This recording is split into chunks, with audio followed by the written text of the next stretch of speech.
El granjero compró aquel pantano olvidado creyendo que nadie lo quería, hasta el día en que caballos salvajes surgieron de la nada y lo rodearon en silencio. Cuando comprendió por qué aquellos animales habían sido abandonados allí, su rostro palideció y todos a su alrededor quedaron paralizados ante lo que estaba a punto de suceder. Suscríbete al canal, deja tu like y comenta desde qué parte del mundo nos estás viendo, porque ahora te lo voy a contar todo. El sol apenas comenzaba a calentar la tierra húmeda cuando Rafael escuchó la voz. «Oiga, vecino, ¿está seguro de que quiere quedarse?» Rafael dejó la pala clavada en el lodo y se enderezó. El dolor en la espalda era un recordatorio constante de los 2 días que llevaba limpiando. Del otro lado del límite marcado por unos postes viejos, un hombre mayor apoyaba los brazos en la cerca de madera. Tenía un sombrero de paja desgastado y una mirada que no era ni amigable ni hostil, solo cansada. «Buenos días», dijo Rafael, limpiándose el sudor de la frente con el antebrazo. «Sí, estoy seguro. Esta tierra es mía ahora». El hombre asintió lentamente, sin apartar los ojos de él. «Ya veo. Me llamo Emiliano. Vivo en esa casa de allá, la de techo rojo». Señaló con la barbilla hacia una construcción modesta a unos 500 metros. «Y usted es el forastero que compró el cieno llorón». Rafael notó cómo el hombre dijo el nombre, con un respeto bajo que sonaba a temor. «Rafael Morales, un gusto. Y sí, este es mi terreno». Emiliano soltó un suspiro que parecía venir desde muy adentro. «Don Rafael, la gente de por aquí no es mala, pero hay cosas que no decimos por nada. Este lugar…» Hizo una pausa, buscando las palabras. «Este lugar tiene sueño pesado, y a veces sueña en voz alta». Rafael miró a su alrededor. La mañana estaba en calma. El agua del pantano, quieta como un espejo sucio, reflejaba el cielo. Gruesos matorrales y árboles retorcidos crecían entre la tierra blanda. Se escuchaba el canto de algún pájaro a lo lejos. Parecía lo más tranquilo del mundo.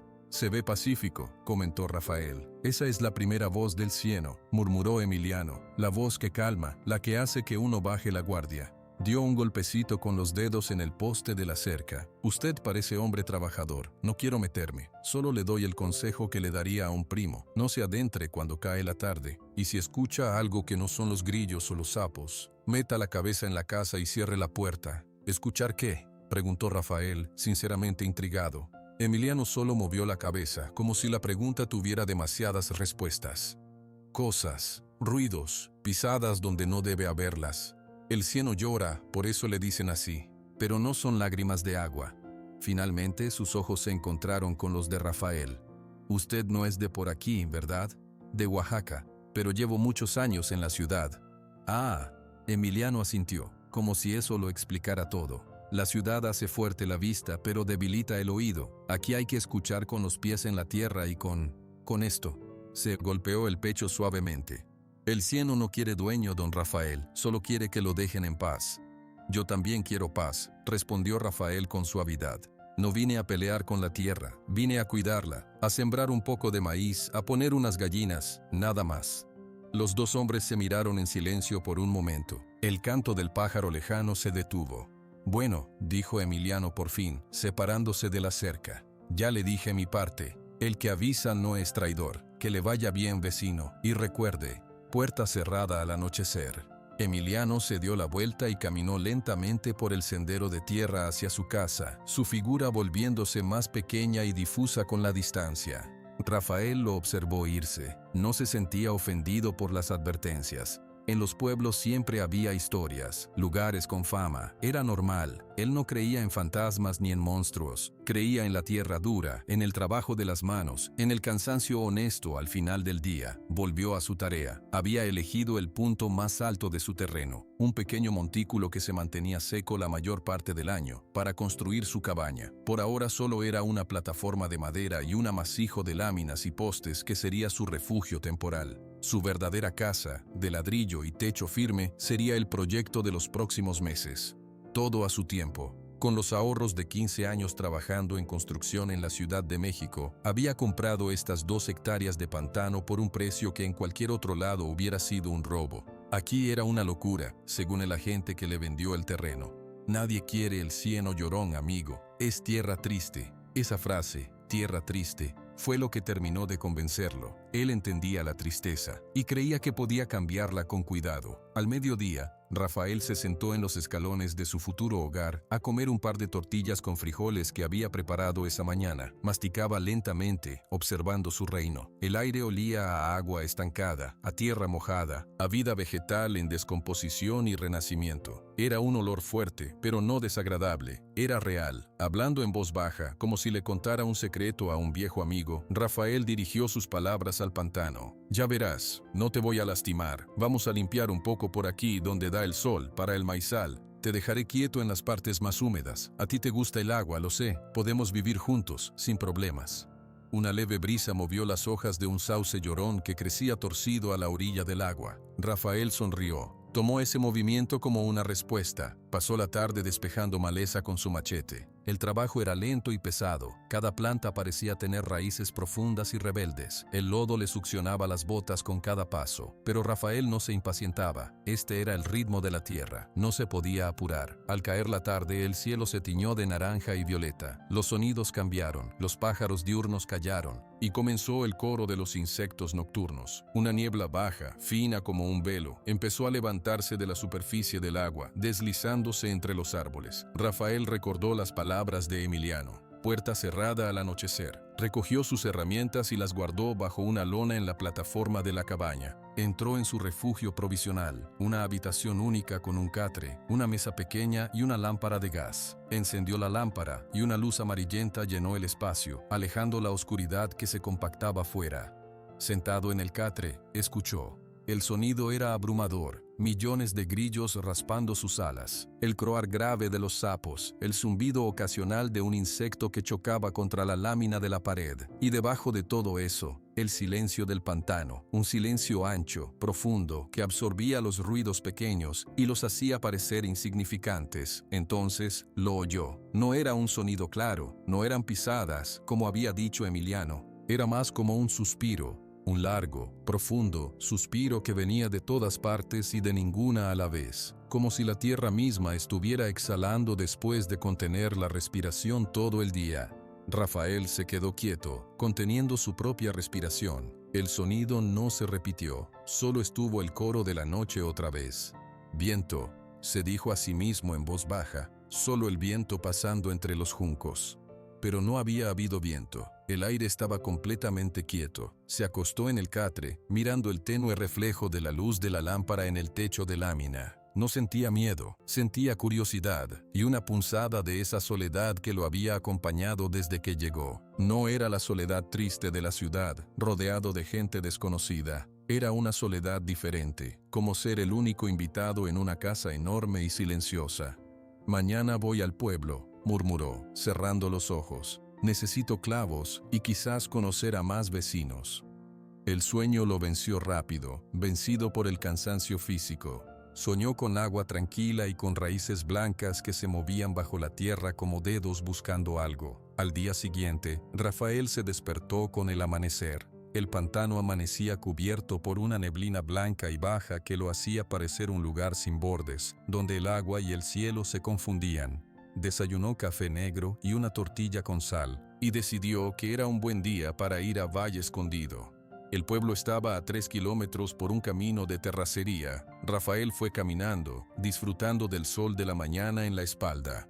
Valle Escondido era pequeño, una plaza central con kiosco, una iglesia de paredes blanqueadas, un mercado con puestos de lona y unas cuantas calles de tierra. La gente caminaba sin prisa, algunos lo miraron con curiosidad abierta, otros desviaron la mirada apenas cruzaron sus ojos. Su primera parada fue una tienda pequeña que decía Abarrotes y Ferretería La Esperanza.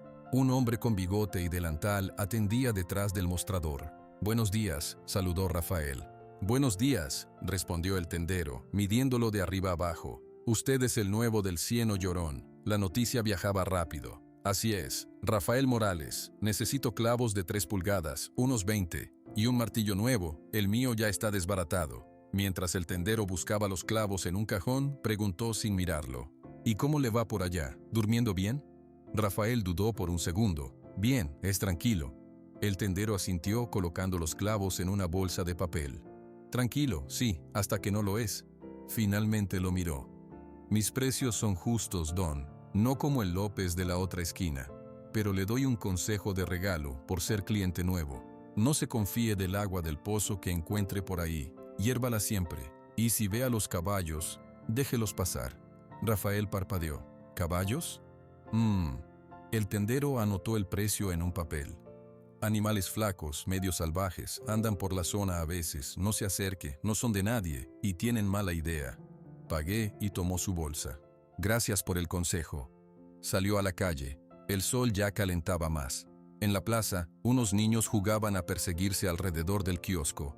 Un grupo de ancianos platicaba en una banca. Rafael sintió que todas las conversaciones bajaban de volumen cuando pasaba cerca. Decidió sentarse en una banca vacía, frente a una fuente de piedra que ya no tenía agua. Observaba la vida lenta del pueblo, tratando de descifrar sus códigos. De pronto, una sombra cayó sobre él. Era una mujer muy anciana, pequeña y encorvada, vestida con un huipil blanco y un rebozo azul. Su rostro era un mapa de arrugas profundas, pero sus ojos negros brillaban con una lucidez que sorprendió a Rafael. En sus manos nudosas y vivas sostenía un pequeño canasto con manojos de hierbas secas. «Buenos días, joven», dijo la mujer. Su voz era ronca, pero clara como el agua de un manantial. «Buenos días, señora».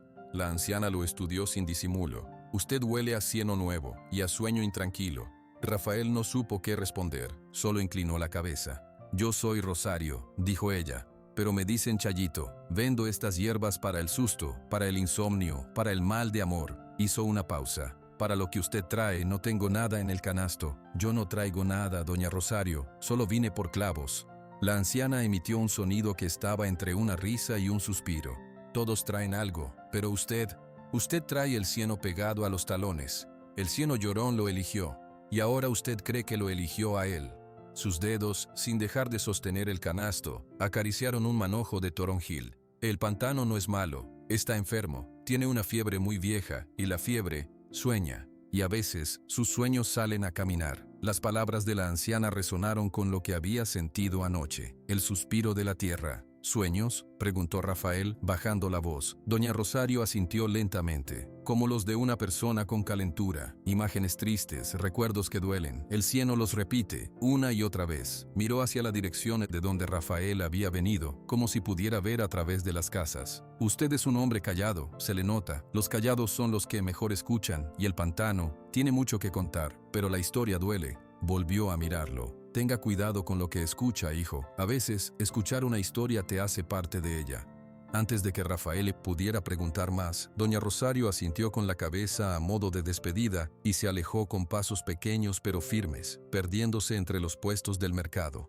Rafael se quedó en la banca, la bolsa de clavos pesando en su regazo. El sol de mediodía caía a plomo sobre la plaza. El encuentro con la anciana no lo había asustado. Al contrario, sentía una extraña calma. Ella no le había dado advertencias vagas como Emiliano o el tendero. Ella le había hablado de una enfermedad, de una fiebre. Eso era algo que él podía entender. La tierra también se enfermaba, también necesitaba sanar. Con una nueva determinación, Rafael se levantó. Compró un poco de comida para la semana en otro puesto y emprendió el camino de regreso. Caminaba más rápido ahora, con ganas de volver a su terreno. Quería escuchar, quería, por primera vez, prestar atención real a los suspiros del pantano. Cuando llegó, la neblina de la mañana ya se había disipado. Todo estaba quieto, bañado en la luz clara de la tarde. En lugar de ponerse a trabajar de inmediato, Rafael caminó hasta la orilla del agua y se sentó en un tronco caído. Cerró los ojos, no para dormir, sino para sentir. Dejó que los sonidos lo envolvieran, el viento leve en las hojas, el chapoteo distante de algún pez o una rana, el zumbido de los insectos, y ese silencio de fondo,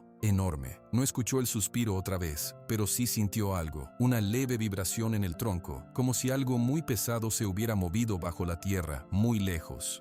Era casi imperceptible. Abrió los ojos. El agua frente a él estaba quieta, pero en la orilla opuesta, entre los juncos, vio algo. Unas huellas, grandes, redondas, hundidas profundamente en el lodo. No eran de vaca, eran demasiado grandes para un venado. Eran huellas de caballo. Se acercó, con cuidado. Las huellas venían desde lo profundo del pantano y se dirigían hacia el bosquecillo de árboles retorcidos. Y allí, colgando de una rama baja, había un mechón de pelo largo, grueso y de un color marrón sucio, enredado con una enredadera. Rafael desenredó el pelo con cuidado. Era áspero al tacto. Lo olfateó. Olía a lodo, a agua estancada y a algo más. Un olor dulzón y amargo a la vez, como una planta medicinal. Guardó el mechón en el bolsillo de su camisa. Miró las huellas que se perdían en la espesura. El tendero había hablado de caballos flacos con mala idea. Doña Rosario había hablado de sueños que caminan. ¿Qué les pasó?, susurró hacia los árboles. No hubo respuesta, solo el crujido de una rama, quizás movida por el viento. Pero no había viento. Rafael regresó a su cabaña, pensativo. Esa noche, la rutina fue la misma. Cerró la puerta, encendió la lámpara, se acostó. Pero ahora escuchaba de verdad, esperaba. El sonido llegó más temprano que la noche anterior, justo después de que el último color desapareció del cielo. No fue un suspiro esta vez, fue un gemido bajo, prolongado, que parecía surgir del agua misma, un sonido de pura pena. Duraba unos segundos y luego se desvanecía, dejando la piel de Rafael erizada. No era el viento, estaba seguro. Se levantó y se acercó a la pequeña ventana, tapada con un plástico. No podía ver nada, solo la negrura absoluta del pantano de noche. «Está bien», dijo en voz baja, dirigiendo sus palabras a la oscuridad. «Está bien, puedes contármelo». El gemido no se repitió. En su lugar, desde muy lejos, llegó el sonido claro de unas pisadas chapoteando en el lodo. Lento, pesado, se acercaba. Un solo juego de pisadas. Rafael contuvo la respiración. Las pisadas se detuvieron, justo al otro lado de la cerca, en el límite de su terreno. Parecían estar ahí, esperando. Los minutos pasaron. Rafael no se movía. Afuera, la presencia tampoco. Finalmente las pisadas comenzaron de nuevo, alejándose esta vez, adentrándose en el pantano hasta que el sonido se perdió por completo en el rumor de la noche. Rafael exhaló. Su corazón latía fuerte, pero no de miedo. Era una emoción diferente, más compleja, compasión. Cualquiera que hiciera un sonido así, fuera lo que fuera, cargaba con un dolor inmenso. Se recostó en el catre, el mechón de pelo áspero en su mano. Miró al techo de lámina, donde la luz de la lámpara dibujaba sombras movedizas. «Mañana», prometió, para sí mismo y para la cosa triste que gemía en el pantano. «Mañana empiezo a escuchar». La mañana llegó con un silencio diferente. Rafael despertó antes del amanecer. El recuerdo del gemido y las pisadas aún fresco en su mente como la humedad en el aire. No había dormido bien. Cada rumor de la noche, cada crujido de la madera de su cabaña, lo había tenido alerta, escuchando, no con miedo, sino con una atención profunda, como quien espera la segunda parte de una historia. Se levantó y encendió el fuego para el café. Afuera, el mundo era una mancha gris, una niebla espesa, mucho más densa que la de los días anteriores, había descendido sobre el pantano. No era un velo fino, era una pared blanca y húmeda que tragaba todo a más de 3 metros de distancia. Los árboles más cercanos eran solo sombras borrosas. El sonido estaba apagado, como si el mundo hubiera sido envuelto en algodón. Rafael tomó su taza de café caliente en la entrada, observando la niebla moverse con lentitud. Era extrañamente bella, pero también opresiva. Recordó las palabras de Doña Rosario en el pueblo. «La niebla es la sabana del pantano, cubre lo que duele». Estaba a punto de volver a entrar cuando una forma se movió en la blancura. Se quedó quieto, conteniendo la respiración. La forma era grande, oscura, se desvaneció en la niebla. Luego, otra, a su izquierda, y otra más, directamente frente a él, a unos 10 pasos. La niebla se agitó y por un momento, Rafael vio un perfil largo, un cuello arqueado, una oreja que se movía, un caballo, pero no como los caballos que recordaba de su infancia en Oaxaca. Este animal era una silueta de huesos y angustia. Se podían ver las costillas marcadas bajo el pelaje enmarañado y sucio. La crin, enredada con ramitas y lodo, caía sobre un cuello que parecía demasiado delgado para sostener la cabeza. El caballo no relinchó, no hizo ningún sonido, solo emergió de la niebla y se detuvo, mirándolo. Sus ojos eran enormes, negros como el agua profunda del pantano al anochecer, y en ellos Rafael no vio bravura salvaje, ni miedo, ni agresión. Vio una tristeza tan profunda y antigua que le detuvo el corazón. Era la misma tristeza del gemido de la noche anterior. Antes de que pudiera reaccionar, la niebla a su derecha se abrió, y apareció otro, y otro más, uno detrás del otro, silenciosos como fantasmas. Los caballos fueron saliendo de la blancura, no trotaban, caminaban con paso lento, pesado, con la cabeza baja. Su piel, en distintos tonos de bayo, gris y marrón, estaba cubierta de barro seco y heridas viejas. Rafael hizo un movimiento involuntario para retroceder, y el tazón de café se le cayó de las manos, estrellándose contra la madera de la plataforma con un ruido seco que sonó brutal en el silencio.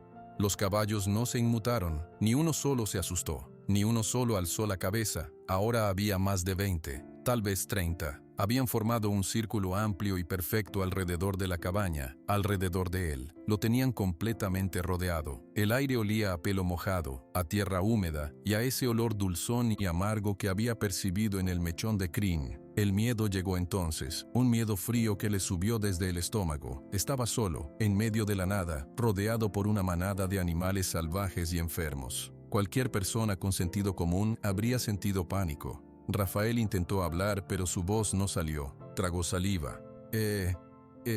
Buen día, logró farfullar. Ninguna respuesta. Solo esos ojos oscuros, docenas de pares de ojos, fijos en él. No se acercaban, no enseñaban los dientes, solo miraban. Era una mirada colectiva, un peso tangible que parecía presionar contra su pecho. ¿Qué quieren?, susurró. Uno de los caballos, un animal grisáceo con una cicatriz blanca en el lomo, dio un paso adelante. Solo uno. El resto permaneció inmóvil. El caballo gris se acercó con la misma lentitud agonizante, hasta quedar a apenas 2 metros de Rafael. Luego bajó la cabeza aún más, no en un gesto de sumisión, sino de agotamiento total. Sus hollares, agrietados y pálidos, se abrieron y se cerraron suavemente. Rafael, impulsado por un instinto que no entendió, extendió la mano, lenta, muy lentamente. El caballo no se movió. Permitió que la mano de Rafael se detuviera a unos centímetros de su hocico. El hombre podía sentir el calor de su aliento, un calor que olía a hierbas agrias. «Están enfermos», murmuró Rafael, más para sí mismo. La compasión comenzó a ahogar el miedo. Esto no era un ataque, esto era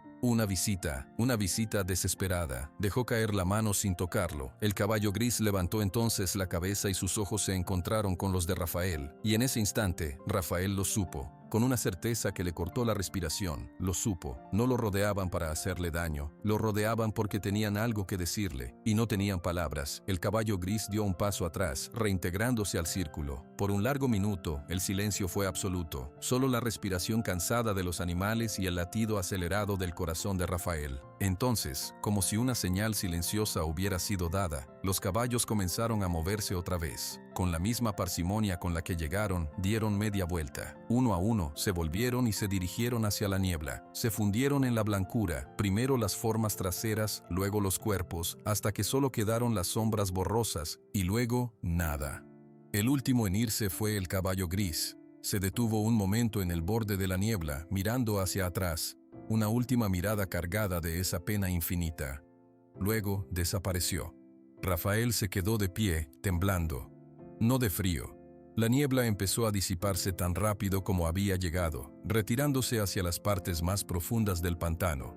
En cuestión de minutos, el sol de la mañana brilló sobre el terreno empapado, sobre la cabaña, sobre los fragmentos del tazón de café roto. Todo parecía normal, como si nada hubiera pasado, pero en el lodo blando alrededor de la cabaña quedaban las huellas, decenas y decenas de huellas de herradura, hundidas en un círculo perfecto. Rafael bajó los escalones y se acercó a una de las huellas. Se arrodilló y la tocó con los dedos. El lodo estaba frío. Miró hacia donde se habían ido los caballos, hacia el corazón del pantano, donde la niebla aún se aferraba a los árboles más altos.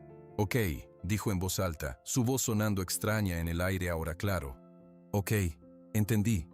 No había entendido nada en realidad, pero había entendido lo más importante. Aquello no era normal. Aquello era una señal, una advertencia o una petición de ayuda. Se puso de pie, decidido. Ya no servía quedarse sentado escuchando los suspiros de la tierra. Había visto los ojos de la historia, había visto el dolor caminando sobre patas flacas y silenciosas. Tenía que buscar respuestas, y sabía exactamente a dónde ir. La anciana del mercado, doña Rosario, había hablado de una fiebre, de sueños. Ella no se había sorprendido, ella sabía algo. Rafael entró en la cabaña, se puso una camisa menos sucia y tomó el mechón de pelo que había guardado. Lo miró.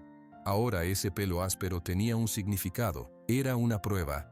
Antes de salir hacia el pueblo, hizo una última cosa. Caminó hasta el límite de su terreno, hasta donde había escuchado las pisadas detenerse la noche anterior. Allí, en el lodo fresco, encontró más huellas, grandes, profundas, y al lado de una de ellas algo brillaba medio enterrado. Era un pedazo de metal oxidado, curvo, del tamaño de su palma. Lo desenterró con cuidado. Estaba muy gastado, pero podía reconocerse su forma. Era la concha de una herradura vieja, rota, la parte que debía proteger el casco. Pero esta concha no era de hierro normal. Tenía un diseño grabado, casi borrado por el óxido, unas letras entrelazadas. Rafael limpió el barro con los dedos. Pudo distinguir con dificultad una G grande y tal vez una Z. Guardó la herradura rota en el mismo bolsillo que el mechón de pelo. Las piezas de un rompecabezas que no podía ver aún empezaban a aparecer, y todas apuntaban en una misma dirección, lejos de la paz que había venido a buscar, y hacia una verdad que el pantano había guardado por demasiado tiempo. Cerró la puerta de su cabaña y empezó a caminar con paso rápido por el sendero hacia Valle Escondido. Esta vez no iba a comprar clavos, iba a buscar a una anciana que vendía hierbas y que parecía conocer los sueños del lodo, y necesitaba encontrar, urgentemente, a alguien que supiera leer lo que los papeles viejos pudieran decir sobre una herradura con una G y una familia llamada Garza. La plaza de Valle Escondido estaba más llena que el día anterior. Era día de mercado y los puestos desbordaban colores y olores, montañas de naranjas, pilas de tortillas recién hechas, el humo aromático de la carne asada. Pero para Rafael, el bullicio era solo un ruido de fondo. Avanzaba con un propósito claro, su mano en el bolsillo donde guardaba el mechón de pelo y el pedazo de herradura. Sentía el metal frío y áspero contra sus dedos. Su mirada buscaba entre la multitud el rebozo azul oscuro y el canasto de hierbas. No la veía. En su lugar, se dirigió primero hacia un grupo de hombres mayores que descargaban cajas de verduras de una camioneta. «Buenos días», dijo Rafael acercándose. Los hombres interrumpieron su labor. Uno de ellos, con un sombrero de vaquero, lo miró con franca curiosidad. «Buenos días, usted es el del pantano, ¿no?» «Sí, Rafael Morales. Quería preguntarles algo. Esta mañana, en mi terreno, aparecieron muchos caballos, flacos, en silencio. ¿Alguien sabe de dónde vienen?» La expresión en el rostro del hombre con sombrero se congeló. Los otros dos miraron al suelo, súbitamente interesados en atar mejor los cordones de sus zapatos. «Caballos. Pues por aquí hay animales sueltos a veces», dijo el hombre, encogiéndose de hombros. Su voz era ahora evasiva. «Mustangos viejos, no vale la pena fijarse en ellos». «Pero eran muchos», insistió Rafael, sacando el mechón de pelo. «Y tenían este aspecto, enfermos». El hombre apenas echó un vistazo al pelo. «No sé, señor, yo me ocupo de mis jitomates». Dio media vuelta y agarró una caja con más fuerza de la necesaria. «Disculpe, tengo que trabajar». Los otros dos hombres murmuraron algo entre dientes y siguieron a su compañero, alejándose claramente de Rafael. La conversación había terminado. Rafael respiró hondo. Probó en un puesto donde una mujer vendía quesos. «Señora, buenos días. ¿Usted sabe algo de unos caballos flacos que andan por el Cieno Llorón?» La mujer, de rostro amable, se tensó. «Mire, joven, yo solo vendo queso. No me meto en historias del pantano», bajó la voz. «Y le aconsejo que usted tampoco. Compre su queso y disfrute su día». Frustrado, Rafael recorrió varios puestos más. La respuesta era siempre la misma. Una negativa rápida, un cambio de tema, una mirada que se desviaba. El nombre Cieno Llorón parecía actuar como un hechizo que sellaba bocas. Algunas personas incluso daban un paso atrás cuando lo mencionaba, como si el solo hecho de hablar de ello pudiera atraer mala suerte. El sol ya estaba alto y calentaba con fuerza. Rafael se sentó en los escalones de la fuente seca, sintiendo el peso del rechazo. Doña Rosario no aparecía por ningún lado. Quizás había sido un error venir. Quizás la anciana solo había estado diciendo palabras misteriosas sin sentido. Buscando respuestas donde nadie quiere dar ninguna, la voz ronca y familiar vino de detrás de él. Rafael se volvió. Doña Rosario estaba allí, como si hubiera materializado de la sombra de un árbol cercano. En sus manos no llevaba el canasto, sino un pequeño atillo de tela. «Doña Rosario». «Sí, la estaba buscando». «Ya lo vi», dijo ella, sentándose lentamente a su lado en los escalones. Sus huesos crujieron suavemente. Preguntando a sordos. Ellos no van a hablar. El miedo les cosió la boca hace mucho tiempo. Rafael no perdió más tiempo. Sacó el mechón de pelo y el pedazo de herradura oxidada y los puso en el escalón entre los dos. «Esto lo encontré, y esta mañana, más de 20 caballos como este rodearon mi cabaña. Solo me miraron, no me hicieron nada, pero sus ojos, usted tenía razón. Es una tristeza que duele ver». Doña Rosario no tocó los objetos, solo los observó. Sus dedos nudosos se cerraron sobre sus rodillas. Cuando habló, su voz era apenas un suspiro. La herradura de los Garza, no la veía desde, ni me acuerdo. Alzó la vista hacia Rafael. Usted es terco y tiene buen corazón, los animales lo saben, por eso fueron a usted. ¿Por qué? ¿Qué quieren de mí? No quieren nada, de usted. Le están dando algo, a usted, una advertencia, una memoria.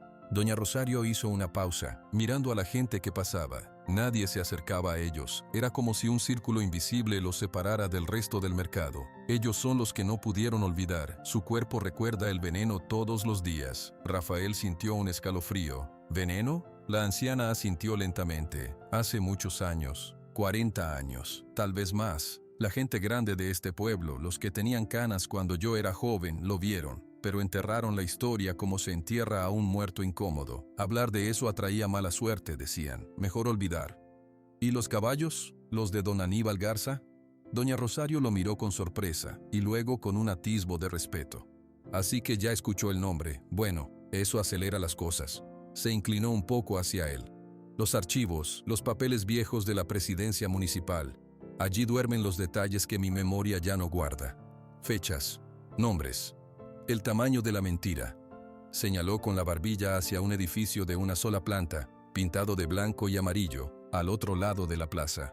Ahí, la oficina del archivo está en la parte de atrás, pero está cerrada y el señor encargado se fue a visitar a su hija en Puebla. Rafael sintió que se le hundía el corazón. Entonces no puedo entrar. No, si va solo, dijo doña Rosario, y una sonrisa pequeña y astilla apareció en sus labios. Pero la muchacha de la biblioteca tiene una llave. Ella a veces ayuda a organizar esos papeles porque a nadie más le importan. Ella cree que la historia, hasta la fea, debe recordarse. La bibliotecaria, Lucía Fernández, la biblioteca es esa puerta verde, al lado de la farmacia. Doña Rosario señaló una construcción pequeña que Rafael no había notado. Dígale que Chayito lo mandó y que le enseñe lo de la herradura. A ella le gustan las cosas que pueden probar una historia. La anciana se puso de pie con un leve quejido. Yo ya hice mi parte, el resto del camino lo camina usted. Y tenga cuidado, algunas verdades una vez que se despiertan no se pueden volver a dormir. Sin esperar respuesta, doña Rosario se alejó, mezclándose con la multitud hasta desaparecer. Rafael se quedó solo otra vez, pero ahora con un destino claro. Recogió la herradura y el mechón, guardándolos como tesoros, y se dirigió hacia la puerta verde. La biblioteca era una habitación única, fresca y llena del olor a papel viejo y polvo. Estantes de madera descolorida llegaban hasta el techo, repletos de libros con lomos gastados. Había 2 mesas pequeñas y una silla detrás de un mostrador. Y detrás del mostrador, una joven con el cabello castaño recogido en una cola baja, completamente absorta en un libro enorme abierto frente a ella. Tenía anteojos redondos y una expresión de concentración intensa. Rafael tosió suavemente para anunciar su presencia. La joven, Lucía, alzó la vista rápidamente, parpadeando como si volviera de muy lejos. «Oh, buenos días, disculpe, ¿en qué le puedo ayudar?» Su voz era clara y amable. «Buenos días, me mandó doña Rosario, Chayito». La expresión de Lucía cambió ligeramente. La curiosidad reemplazó a la cortesía profesional. Puso un marcador en su libro y lo cerró. Doña Rosario no manda a la gente por aquí muy a menudo. Debe ser importante. Es sobre el pantano, el cieno llorón. Rafael vio cómo el nombre hacía que Lucía se enderezara en su silla. Y sobre unos caballos, y sobre esto. Volvió a sacar el pedazo de herradura y lo colocó sobre el mostrador. Lucía tomó sus anteojos, los limpió con su blusa y se los puso de nuevo. Luego cogió el trozo de metal con cuidado, como si fuera un artefacto arqueológico. Giró hacia la luz que entraba por la ventana y sus dedos acariciaron las letras gastadas. Una herradura de encastre, muy vieja. El diseño es antiguo y estas iniciales, murmuró para sí misma. Una G. Y esto podría ser una Z o una A. Garza. Alzó la vista hacia Rafael. La familia Garza, de la hacienda San Agustín, quebró hace décadas. Usted sabe de ellos, dijo Rafael, esperanzado. Sé lo que hay en los libros de historia local, muy poco, y sé lo que la gente no dice, que es mucho más. Lucía dejó la herradura sobre el mostrador. Doña Rosario tiene razón, los papeles que buscas no están aquí, están en el archivo municipal. Son documentos viejos de cuando la hacienda funcionaba, facturas, registros. tal vez algo sobre una venta o un incidente. ¿Y podemos verlos? Lucía lo estudió por un momento. Usted es el hombre que compró el pantano, ¿verdad? Rafael Morales. Sí. La gente habla, dicen que está loco por vivir ahí, pero doña Rosario lo mandó a mí con esto. Tocó la herradura. Ella no hace eso por locos, lo hace por personas que se topan con algo real. Tomó una decisión. Se levantó y fue hacia un clavo detrás del mostrador donde colgaban unas llaves. El archivo está cerrado. El señor Martínez está fuera por un mes, pero yo tengo una copia de la llave porque ayudo a clasificar cosas. No se supone que deje entrar a nadie, pero... Miró a Rafael y luego al pedazo de metal. Pero esto es una pieza de historia, y si está pasando algo en el pantano, la historia puede tener las respuestas. Rafael sintió un enorme alivio. Se lo agradezco mucho. No me agradezca todavía, dijo Lucía, saliendo de detrás del mostrador. Los archivos son un desastre, polvorientos, y puede que no encontremos nada. Vamos. Salieron de la frescura de la biblioteca al calor del mediodía, cruzaron la plaza, pasando por los puestos del mercado. Rafael notó que algunas personas los observaban, susurrando. Lucía caminaba rápido, con determinación, ignorando las miradas. La parte trasera de la presidencia municipal era aún más descuidada que la frontal. Lucía abrió una puerta de madera pesada que chirrió protestando. El interior era una sola habitación larga, iluminada por una bombilla débil colgada del techo. El aire era espeso y olía a polvo, humedad y papel en descomposición. Pilas de cajas de cartón, algunas rotas, se amontonaban contra las paredes. Había varios archivadores metálicos oxidados. Un desastre, confirmó Lucía resignada. La historia de Valle Escondido, pudriéndose en cajas. Se dirigió a un rincón específico. Los documentos más viejos de antes de los años 80 deberían estar por aquí. Busquemos cajas que digan Hacienda San Agustín, Propiedades o Garza. Durante los siguientes 30 minutos, los dos trabajaron en silencio, abriendo cajas, sacando montones de papeles amarillentos y cubiertos de polvo. Rafael estornudaba constantemente. Encontraron recibos de impuestos antiguos, listas de alumnos de la escuela, permisos de construcción para casas que ya no existían. Aquí, dijo Lucía finalmente, su voz cargada de emoción contenida. Había abierto una caja de cartón más resistente que las otras. El polvo que levantó la hizo toser. Esta caja tiene una etiqueta escrita a mano. Dice, Asuntos Varios Hacienda S. Agustín Don A. Garza. Esta es. La colocó con cuidado sobre una mesa tambaleante. Rafael se acercó, su corazón latiendo con fuerza. Lucía comenzó a sacar los documentos, uno a uno, limpiándolos suavemente. Había facturas por la compra de grano, nóminas de trabajadores con nombres y firmas, planos de la propiedad. Y luego, Lucía detuvo sus manos. Rafael, susurró. En sus manos sostenía una carpeta de cartón delgada, atada con una cinta gastada. La etiqueta decía, con letra temblorosa, Correspondencia e Incidente, año 1983. 1983. Hacía 40 años. Lucía desató la cinta con dedos que temblaban levemente. Abrió la carpeta. Dentro había unas pocas hojas de papel mecanografiado, con márgenes descoloridos. Una era una carta formal, otra parecía un informe. Rafael se inclinó para ver. El polvo flotaba en el rayo de luz de la bombilla, como si el pasado mismo se agitara al ser despertado. Lucía comenzó a leer en voz baja, pasando el dedo por las líneas. Su voz era clara en el silencio polvoriento del archivo. A la atención de las autoridades municipales, el abajo firmante, capataz de la Hacienda San Agustín, desea dejar constancia de un grave incidente ocurrido el día 15 de octubre. Hizo una pausa, tragando saliva. Sus ojos detrás de los anteojos se abrieron un poco más.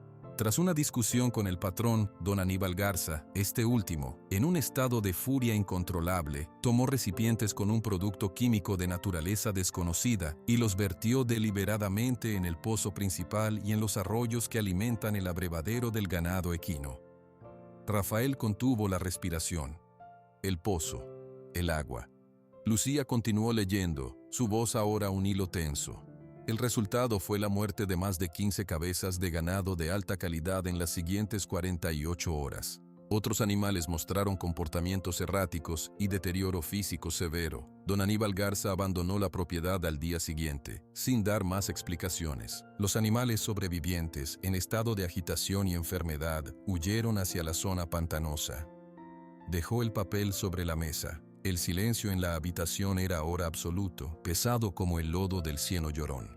Rafael miró el papel, luego miró a Lucía. En sus ojos, vio reflejado el mismo horror que él sentía crecer en su estómago. Los caballos flacos, los ojos tristes, el gemido en la noche, no eran una aparición misteriosa. Eran los sobrevivientes, los que habían bebido el veneno y no habían muerto, los que habían cargado con él en sus cuerpos durante 40 años, y ahora por alguna razón habían salido de las sombras para rodear su cabaña, para mirarlo, para avisarle. El informe estaba firmado, la fecha era clara, pero la historia, la verdadera historia, apenas comenzaba, porque un solo pensamiento resonó en la mente de Rafael, más aterrador que cualquier otro. Si el veneno estaba todavía allí, en el agua, en la tierra, ¿qué más había crecido en 4 décadas de silencio? El polvo seguía flotando en el aire, atrapado en el débil rayo de luz. Rafael y Lucía permanecieron en silencio, mirando el papel mecanografiado como si fuera un objeto peligroso. Las palabras «producto químico de naturaleza desconocida» parecían arder en la página.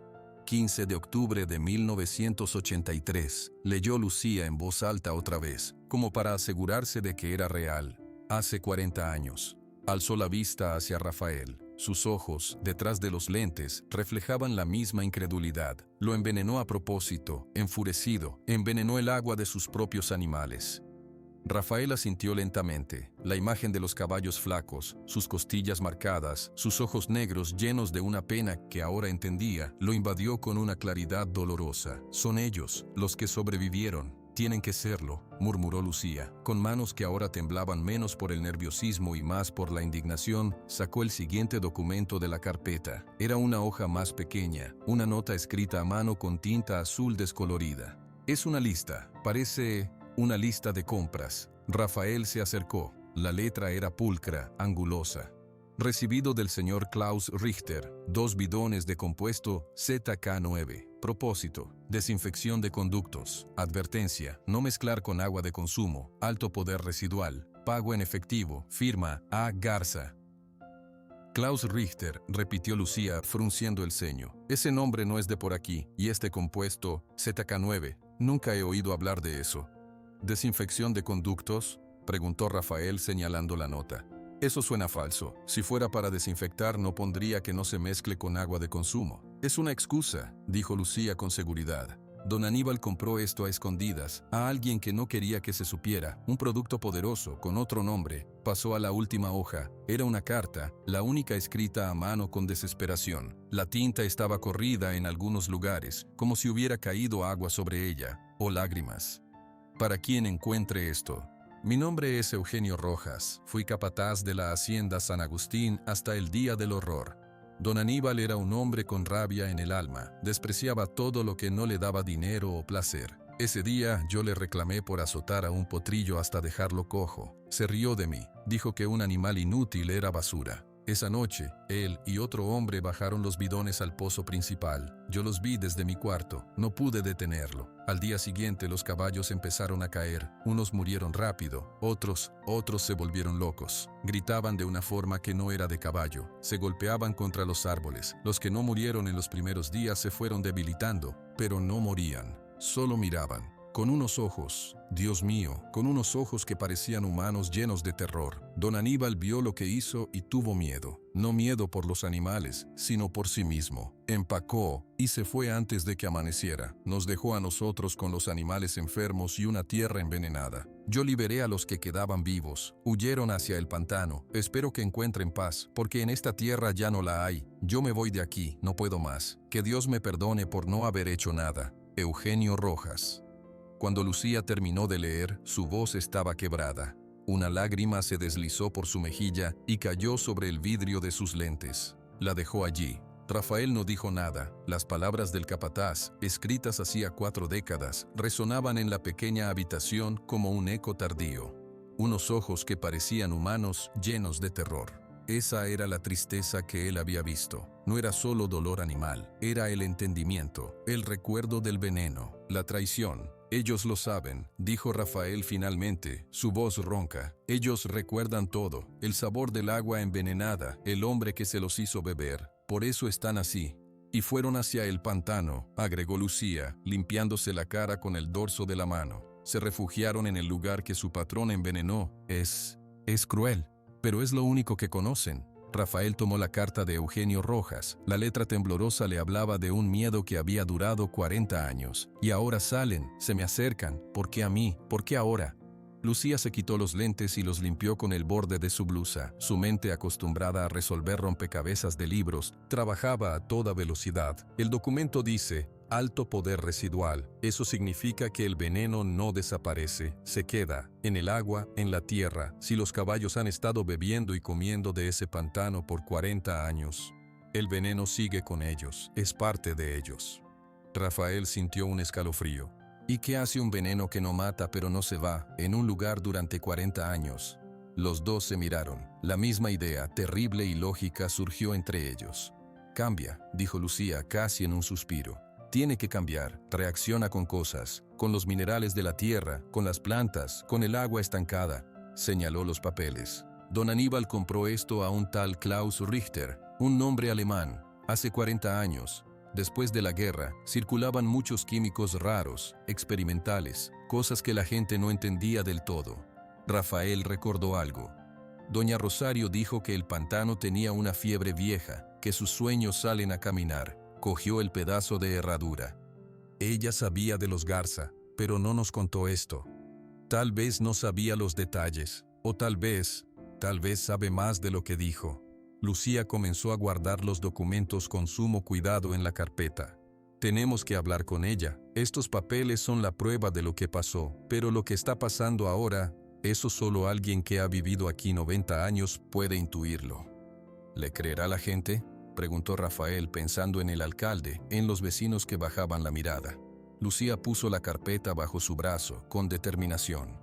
Primero tenemos que entenderlo nosotros, luego veremos, pero necesitamos a doña Rosario. Ella es la única que no tiene miedo a decir las cosas feas en voz alta. Salieron del archivo. Lucía cerró la puerta con llave y la tarde los recibió con un calor opresivo. La plaza estaba casi vacía ahora, el mercado desarmado. El silencio era distinto al del archivo, era un silencio expectante. Caminaron rápido hacia el puesto donde Lucía creía que podrían encontrar a la anciana. No estaba allí. Preguntaron a una vendedora de ollas que estaba recogiendo sus cosas. Chayito se fue hace rato, dijo la mujer. Dijo que no se sentía bien, que el aire estaba pesado. Rafael y Lucía intercambiaron una mirada. El aire estaba pesado, pero no por el calor. ¿Sabes dónde vive?, preguntó Lucía. La vendedora señaló con la cabeza hacia el extremo norte del pueblo. Por el callejón de los jazmines, la casa con la puerta azul y las macetas con sábila. No tiene número. Agradecieron y se dirigieron allí. El callejón de los jazmines era un camino angosto de tierra, flanqueado por casas humildes pero cuidadas. El aroma de las flores era fuerte, dulce, y contrastaba con la inquietud que llevaban dentro. La puerta azul estaba entreabierta. Lucía tocó suavemente. «Doña Rosario, ¿está?» «Somos Lucía y Rafael». Dentro se escuchó un leve movimiento, y luego la voz ronca de la anciana. «Pasen, ya los esperaba». La casa era de una sola habitación, fresca y ordenada. Hierbas secas colgaban del techo. Doña Rosario estaba sentada en una mecedora de madera, con un tejido en las manos. Sus dedos no se detenían, moviendo las agujas con un ritmo tranquilo. No parecía enferma. «Siéntense», dijo, señalando dos taburetes. Sus ojos brillantes fueron de Lucía a la carpeta que ella apretaba contra su pecho, y luego a Rafael. Encontraron el esqueleto en el armario. Lucía colocó la carpeta sobre una mesita baja, al lado de una maceta con albahaca. «Sí, lo encontramos todo, la carta del capataz, la lista del químico. ¿Usted sabía lo del CTK9? Doña Rosario dejó de tejer por un momento. Sus manos descansaron sobre el tejido a medio hacer. Sabía que había un veneno, que era fuerte y que no era de aquí. Lo que no sabía era el nombre. ZK9. Suena a cosa de laboratorio, no a veneno para ratas. «¿Y qué pasó con ese veneno, doña Rosario?», preguntó Rafael, inclinándose hacia adelante. «Los caballos lo absorbieron, pero no murieron todos. El pantano lo absorbió también. ¿A dónde fue?». La anciana miró hacia la puerta abierta, como si pudiera ver hasta el cieno llorón. Cuando habló, su voz era baja y grave. «El pantano no es solo agua y lodo, es vivo, respira. Come lo que le cae. Si le das comida podrida, se enferma. Don Aníbal le dio una comida muy podrida, un químico que no pertenece a la tierra. Sus dedos volvieron a agarrar las agujas, pero no tejían, solo las sostenía. Cuando un cuerpo no puede expulsar un veneno, a veces lo encapsula, lo envuelve en algo duro, como una cápsula, para que no haga más daño. Otras veces, el veneno se mezcla con la sangre y cambia todo. Hizo una pausa, dejando que sus palabras flotaran en la habitación perfumada por la albahaca. Yo he visto, en estos 40 años, cómo las plantas del borde del pantano cambiaron. Las hojas se volvieron más oscuras, gruesas, algunas flores dejaron de dar olor, los peces pequeños desaparecieron de las orillas, el agua, en los lugares más quietos, a veces brilla con un color que no es natural, un color aceitoso, bajo la luna. Miró a Rafael directamente. El veneno no se fue, se hizo parte del pantano. Y si algo vive y crece por 40 años con un veneno en las venas, al final, el veneno también crece, se transforma. Lucía abrió la carpeta y sacó la nota con el nombre Klaus Richter. ¿Usted sabe quién era este hombre? Doña Rosario negó la cabeza. No, pero por esos años venían algunos extranjeros a comprar tierras baratas o a hacer tratos raros. Don Aníbal quería ser importante, seguro buscó a alguien que le vendiera algo poderoso, algo que lo hiciera sentir fuerte. Escupió las últimas palabras con desprecio. El capataz, Eugenio Rojas, dijo que los caballos que no murieron tenían ojos como de humanos asustados, dijo Rafael, recordando la frase que lo había estremecido. Porque entendían, afirmó doña Rosario con simpleza. El veneno les dio algo, una conciencia del dolor que no es normal en un animal. Sienten la enfermedad de la tierra como si fuera su propia enfermedad. Son como las terminales nerviosas del pantano. Donde duele, ellos sienten el dolor. Esa idea, tan extraña y tan lógica a la vez, dejó a Rafael sin aliento. Los caballos no eran víctimas aisladas, eran sensores vivos, alarmas. Y vinieron a mí, dijo. Claro, asintió la anciana, porque tú llegaste al lugar del dolor, abriste la puerta de la casa donde el enfermo grita, y ellos, que son los primeros que sienten la fiebre subir, vinieron a ver quién eras, a ver si eras otro que iba a hacer daño, o si eras alguien que podía escuchar. Lucía juntó todos los papeles, su mente conectando los puntos. Entonces, el peligro no son los caballos. Nunca lo fueron, dijo doña Rosario. El peligro es lo que el veneno se ha convertido después de 40 años creciendo en la oscuridad. Esa cosa que todavía no tiene nombre, pero que pronto va a querer salir a la luz. Y cuando salga... Se calló, y por primera vez, Rafael vio un verdadero miedo en sus ojos antiguos. Cuando salga, ya no será solo el pantano el que llore.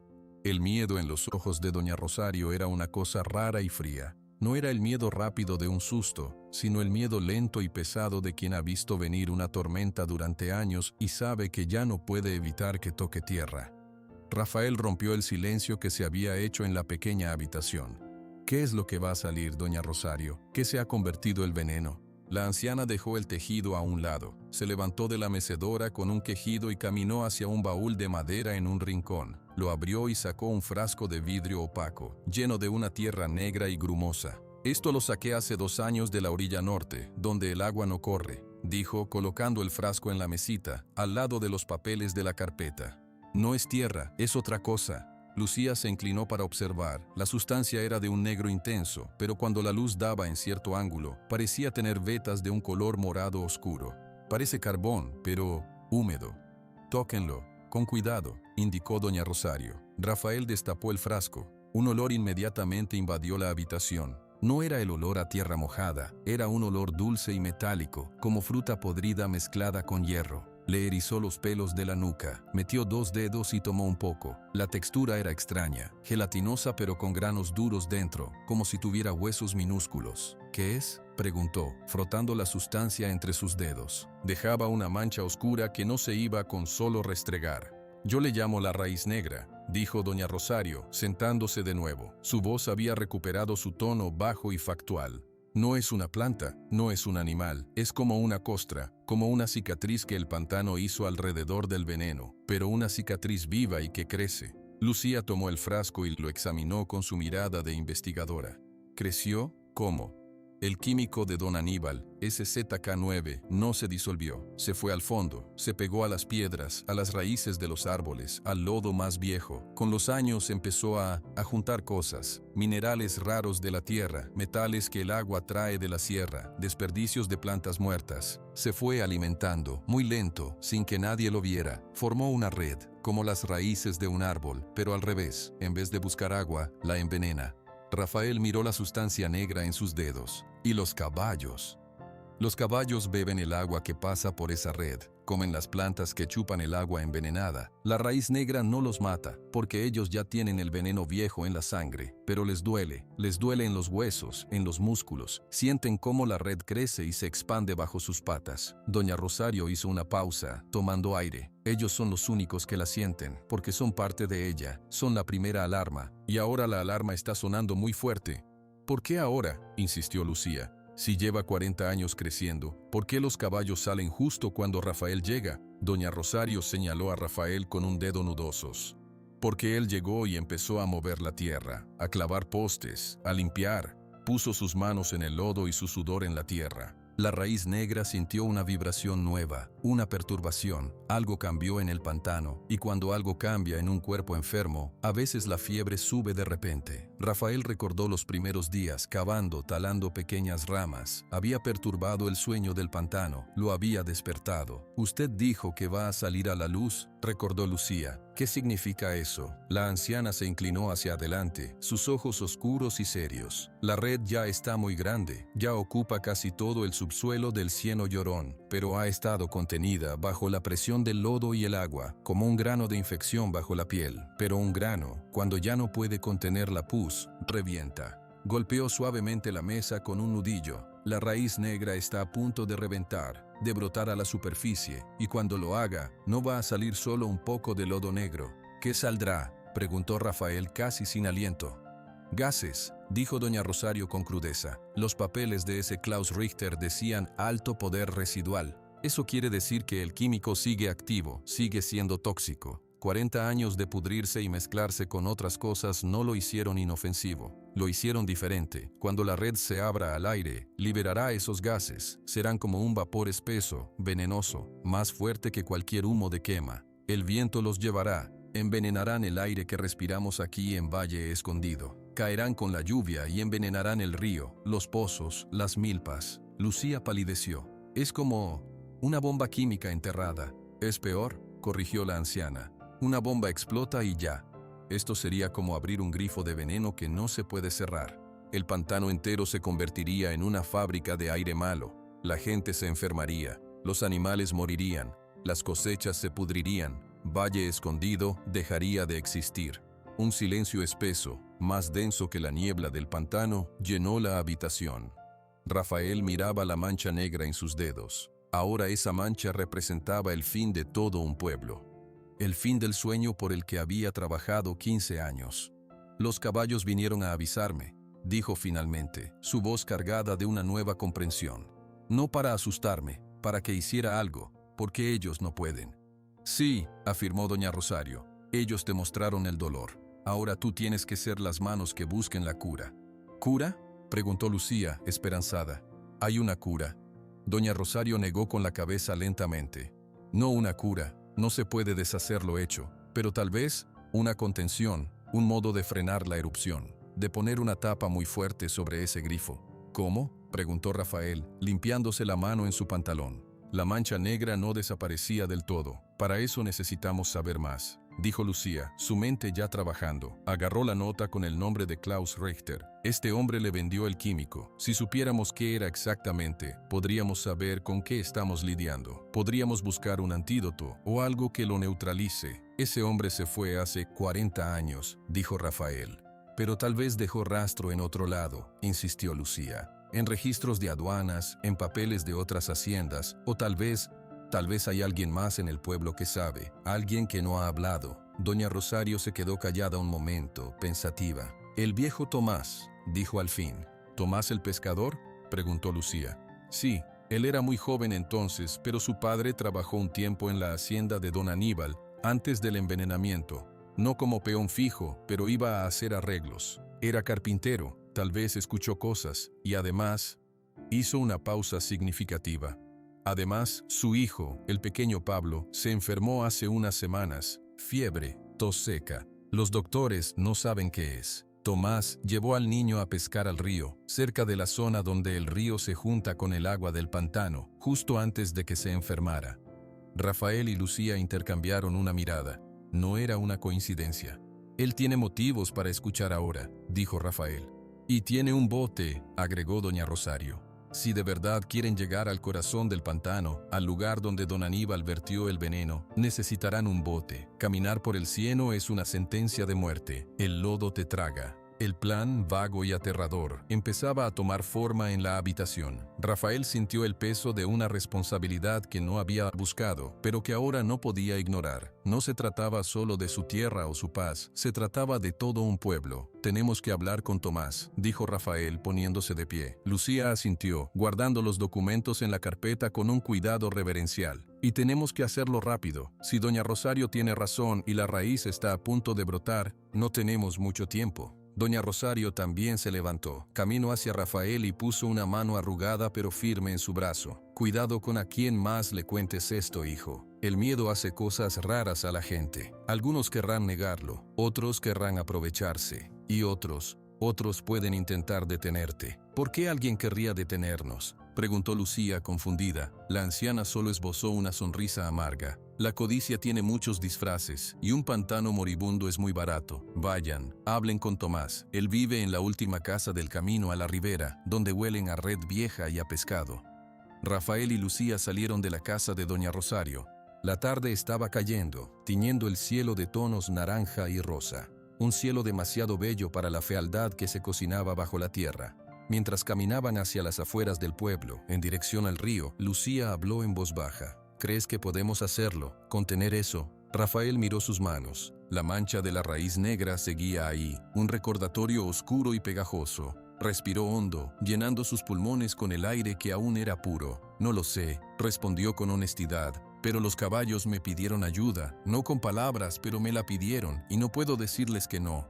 Antes de que Lucía pudiera responder, un sonido lejano les hizo detenerse en seco. Venía de la dirección del pantano, atravesando la distancia silenciosa de la tarde. Era un relincho, largo, agudo, cargado de una angustia que cortaba el alma. No era el sonido de un caballo salvaje y libre, era el lamento de un animal que sufre una herida invisible. El sonido se repitió, y luego otro más se le unió, un coro de dolor que salía del corazón del cieno llorón. La alarma, como había dicho doña Rosario, estaba sonando, y cada vez sonaba más fuerte. Los últimos relinchos se desvanecieron en el aire de la tarde, dejando un silencio cargado. Rafael y Lucía se miraron, sin necesidad de palabras. El sonido era la confirmación de todo lo que doña Rosario había dicho. La fiebre subía. Aceleraron el paso hacia la ribera. La última casa del camino era de madera y lámina, con redes de pesca extendidas sobre postes para secar y el olor persistente a pescado y río. Un hombre de complexión fuerte, camisa arremangada y rostro curtido por el sol, estaba sentado en un banco fuera de la casa, reparando un anzuelo. Era Tomás. Al acercarse, el hombre alzó la vista. Sus ojos eran pequeños, desconfiados. ¿Sí? ¿Qué buscan? Buenas tardes, señor Tomás, comenzó Lucía, usando un tono respetuoso. Soy Lucía, la de la biblioteca. Él es Rafael, el nuevo del cieno llorón. Necesitamos hablar con usted. Tomás frunció el ceño. Ya he oído hablar, no quiero problemas.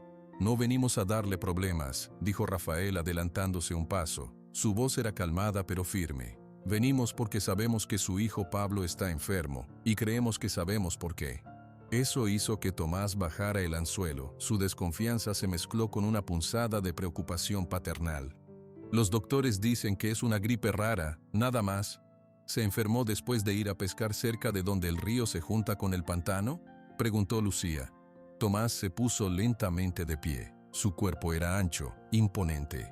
¿Qué saben ustedes de eso? Rafael sacó el frasco que doña Rosario les había dado. Abrió la tapa y extendió el frasco hacia Tomás. Huele. Tomás dudó, luego se acercó y olió. Su expresión cambió de inmediato, retrocedió como si lo hubieran golpeado. Ese olor, en el agua, ese día, un olor dulce como de melón podrido. Pablo dijo que el agua brillaba raro cerca de la orilla. Yo no le hice caso. Miró a Rafael con ojos ahora llenos de un temor nuevo. ¿Qué es? Es lo que está envenenando el pantano, y está a punto de envenenar todo el pueblo, dijo Rafael. Le explicó con palabras simples lo que habían descubierto en los archivos, don Aníbal, el veneno, los caballos, y lo que doña Rosario llamaba la raíz negra. Mientras hablaba, la cara de Tomás se fue poniendo pálida bajo su bronceado. Cuando Rafael terminó, el pescador se dejó caer de nuevo en el banco, como si las piernas no lo pudieran sostener. Mi hijo tose sin parar, le duele el pecho. ¿Es ese gas del que habla doña Rosario? Puede ser, dijo Lucía con compasión. Los gases pueden subir por el agua, o estar en el aire cerca del agua. Es solo el principio, señor Tomás. Si la raíz brota, será mucho peor. Tomás enterró su rostro en sus manos grandes y callosas por un momento. Luego lo alzó, y sus ojos tenían una determinación feroz. ¿Qué hay que hacer? Necesitamos llegar al centro, al lugar exacto donde don Aníbal vertió el veneno, dijo Rafael. Doña Rosario dice que usted tiene un bote.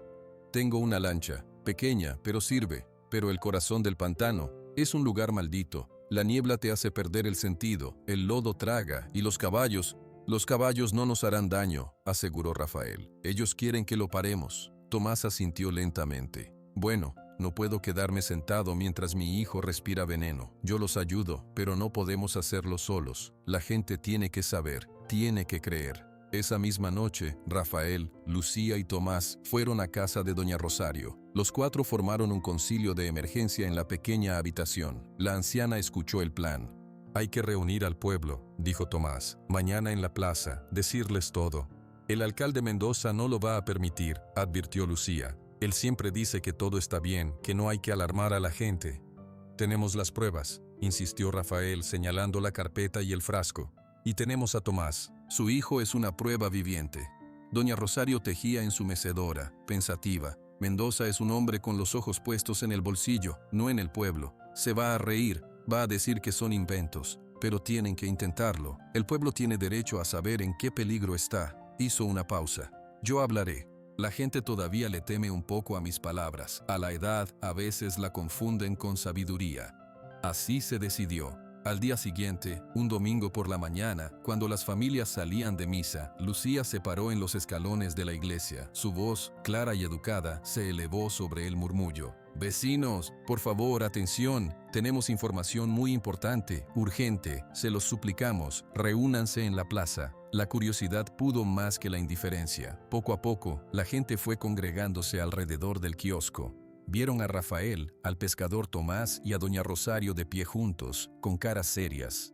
También vieron al alcalde Mendoza salir de la iglesia, ajustándose el cinturón sobre su panza y frunciendo el ceño al ver el alboroto.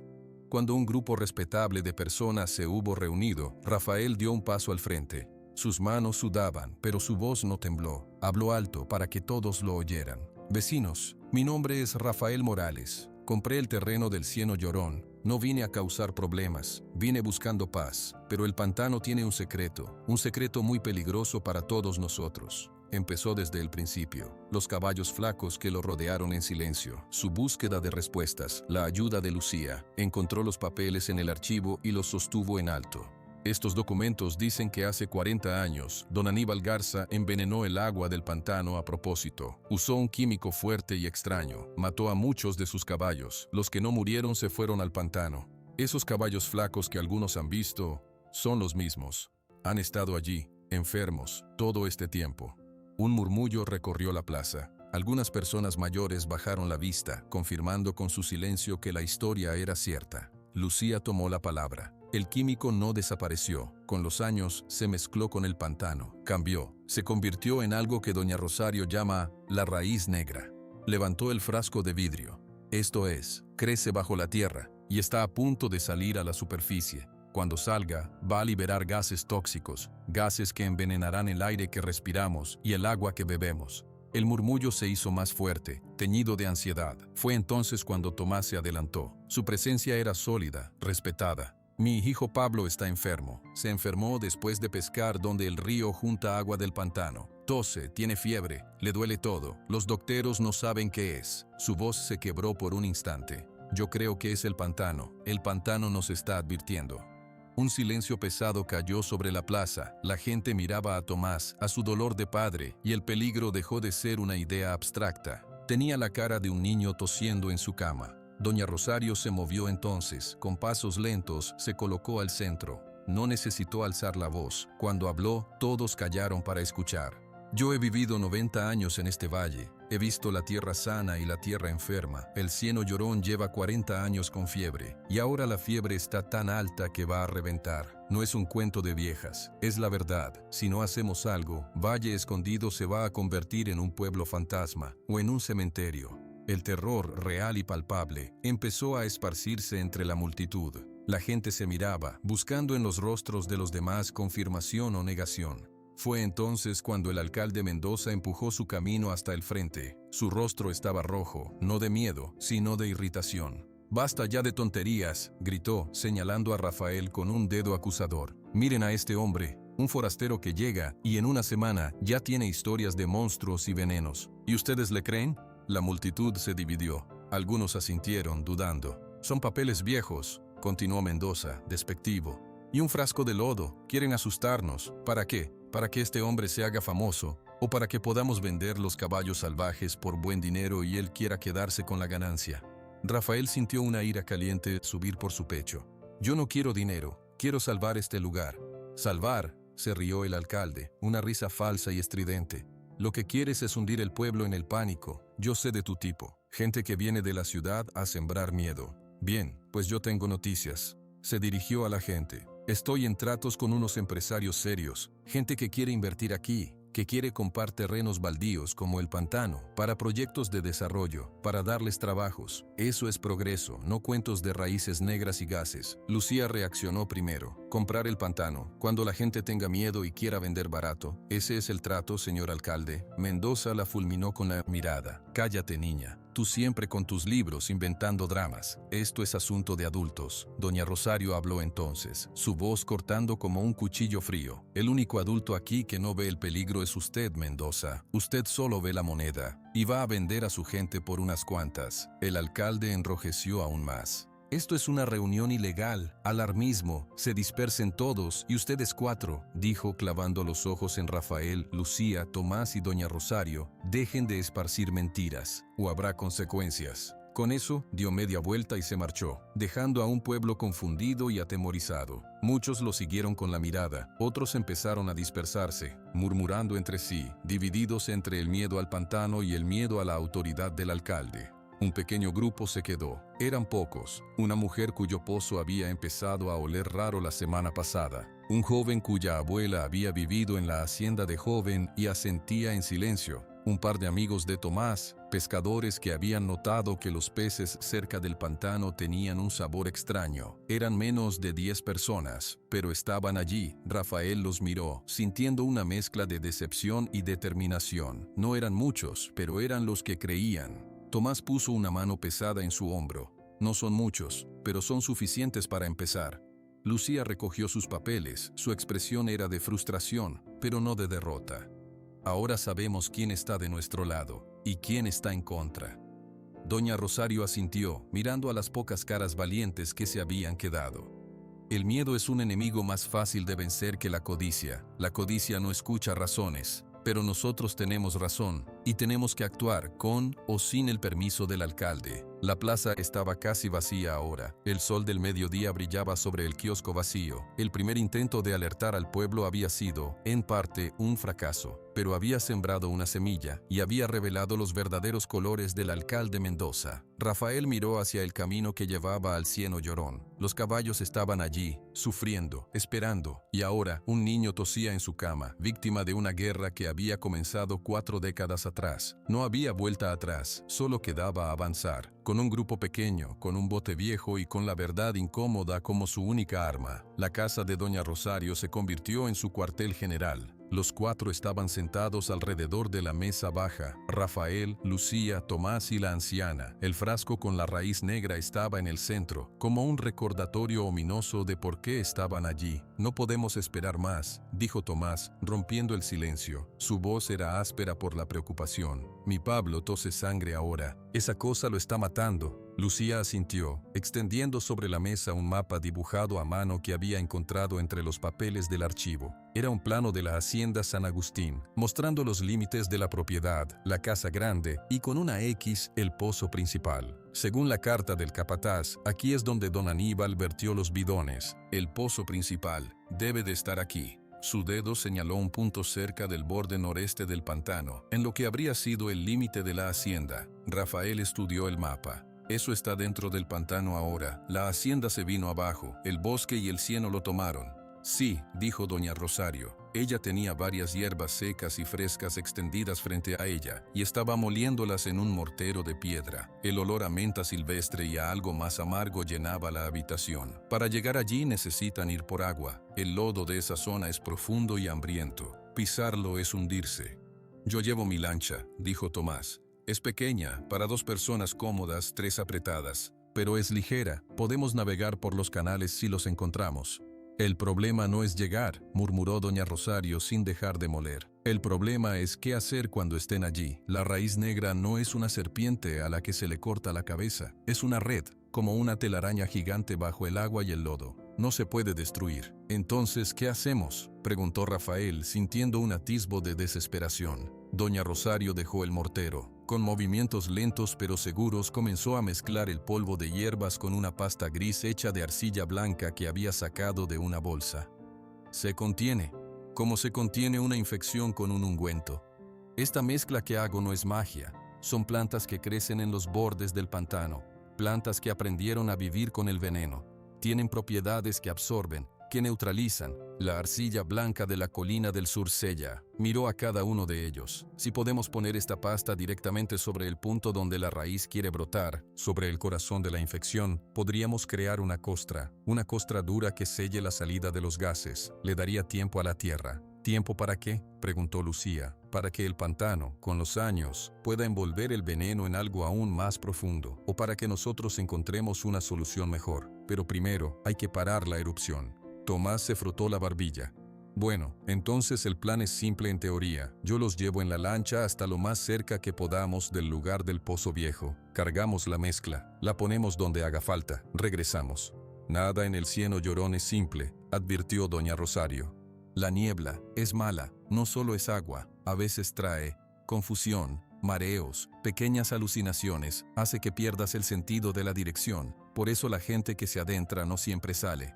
¿Cómo nos orientamos entonces?, preguntó Rafael. La anciana fue hacia un baúl y sacó un objeto envuelto en un trapo. Era una brújula antigua, de latón, con la aguja temblorosa bajo el vidrio agrietado. Esto es de mi esposo, era militar. La brújula funciona. Confíen en ella, no en lo que sus ojos les digan en la niebla. Se lo entregó a Rafael. Y lleven esto también. Sacó un manojo de pequeñas bolsitas de tela. Estas llevan las mismas hierbas molidas. Si la niebla les pesa mucho, si sienten que la cabeza les da vueltas, vuelan una bolsita. Los ayudará a aclararse. Lucía tomó nota mental de todo. Necesitamos herramientas, pala para aplicar la mezcla, cuerda, ganchos y contenedores para llevar la pasta. Yo tengo herramientas en mi casa, dijo Tomás, y cubetas. Yo consigo la pala y la cuerda, ofreció Rafael.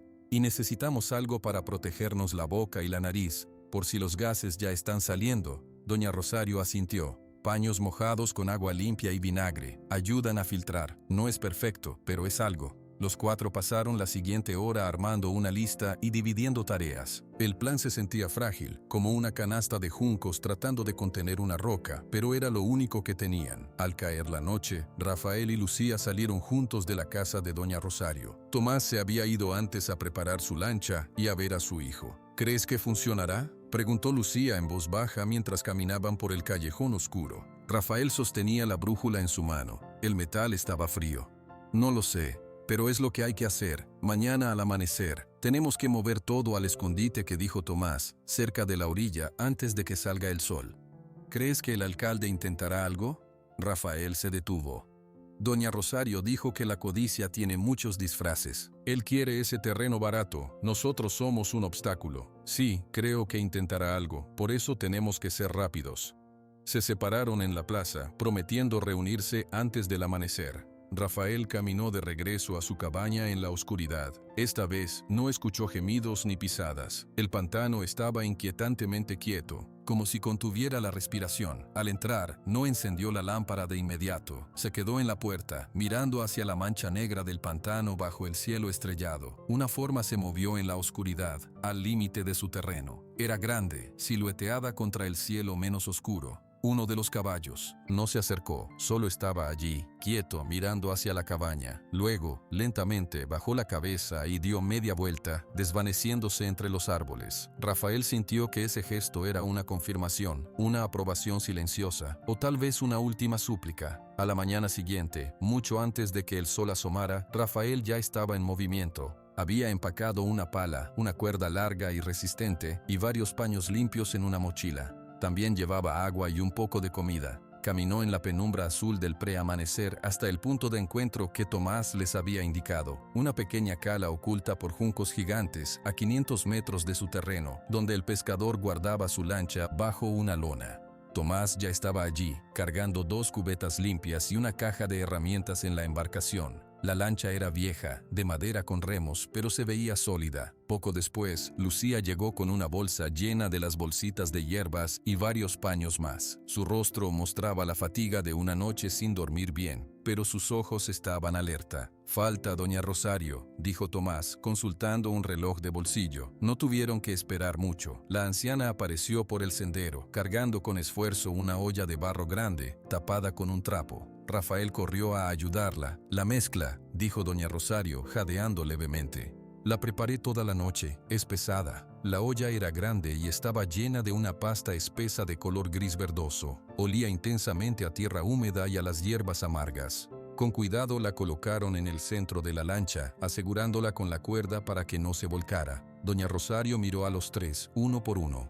«Recuerden, la brújula los guía al punto. La niebla les miente. Los caballos. Confíen en ellos si los ven. Ellos conocen el camino. Apliquen la pasta en el lugar donde el agua burbujee oscura y el ludo tenga la textura de la raíz. Cubran todo lo que puedan. Luego, salgan de allí inmediatamente». Tomás asintió. «Entendido». «Buena suerte», murmuró la anciana, y por primera vez, Rafael vio algo que parecía afecto y temor mezclados en su rostro arrugado. Subieron a la lancha. Tomás se sentó en la popa, tomando los remos. Rafael en la proa, con la brújula y la pala. Lucía en el centro, vigilando la olla y con las bolsitas de hierbas a la mano. Con un suave empujón, la lancha se deslizó sobre el agua quieta de la cala y entró en el canal principal que serpenteaba hacia el corazón del pantano. El amanecer comenzaba a teñir el cielo de rosa pálido, pero bajo la espesa bóveda de árboles y enredaderas, la luz era escasa, el aire era frío y húmedo. Pronto, los sonidos del pueblo desaparecieron, reemplazados por el silbido de insectos, el chapoteo de los remos y el crujido ocasional de alguna rama.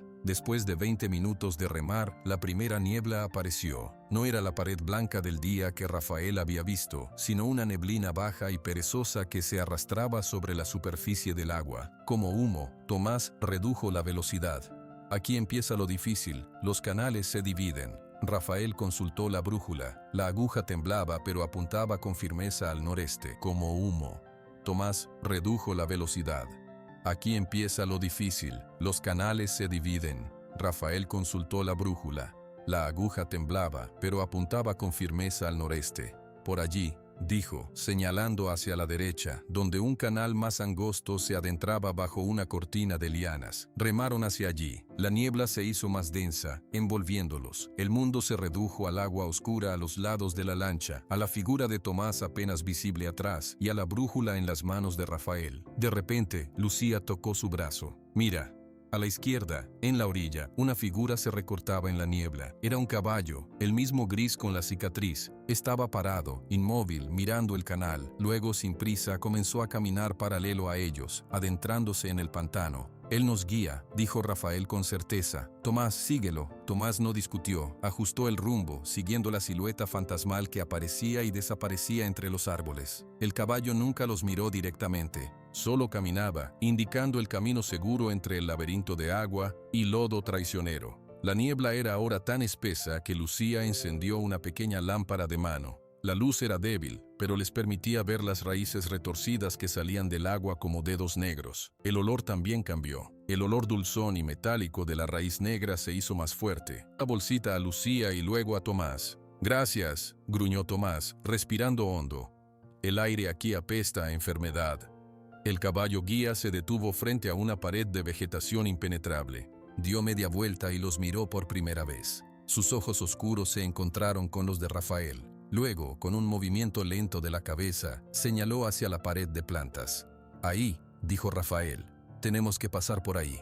Tomás remó hasta la orilla. El agua aquí era casi negra y en la superficie flotaba una espuma iridiscente, como aceite. Rafael tomó la pala y cortó algunas de las enredaderas más delgadas, abriendo un pasaje apenas suficiente para la lancha. Con un último esfuerzo, empujaron a través de la abertura y entraron en el corazón del Cieno Llorón. Era un claro circular de agua abierta, quizás del tamaño de una casa pequeña. No había árboles altos aquí, solo juncos muertos y retorcidos. El agua era negra como la tinta y completamente quieta. En el centro, la superficie burbujeaba suavemente, liberando pequeñas burbujas de gas que reventaban con un sonido blando y emitían un brillo aceitoso. Pero lo más aterrador no era el agua. Era lo que bordeaba la orilla. Del lodo negro emergían docenas, cientos de tallos retorcidos, duros y negros como el carbón. Eran del grosor de un brazo, algunos más gruesos. Se retorcían unos alrededor de otros, formando una masa enmarañada que parecía latir levemente.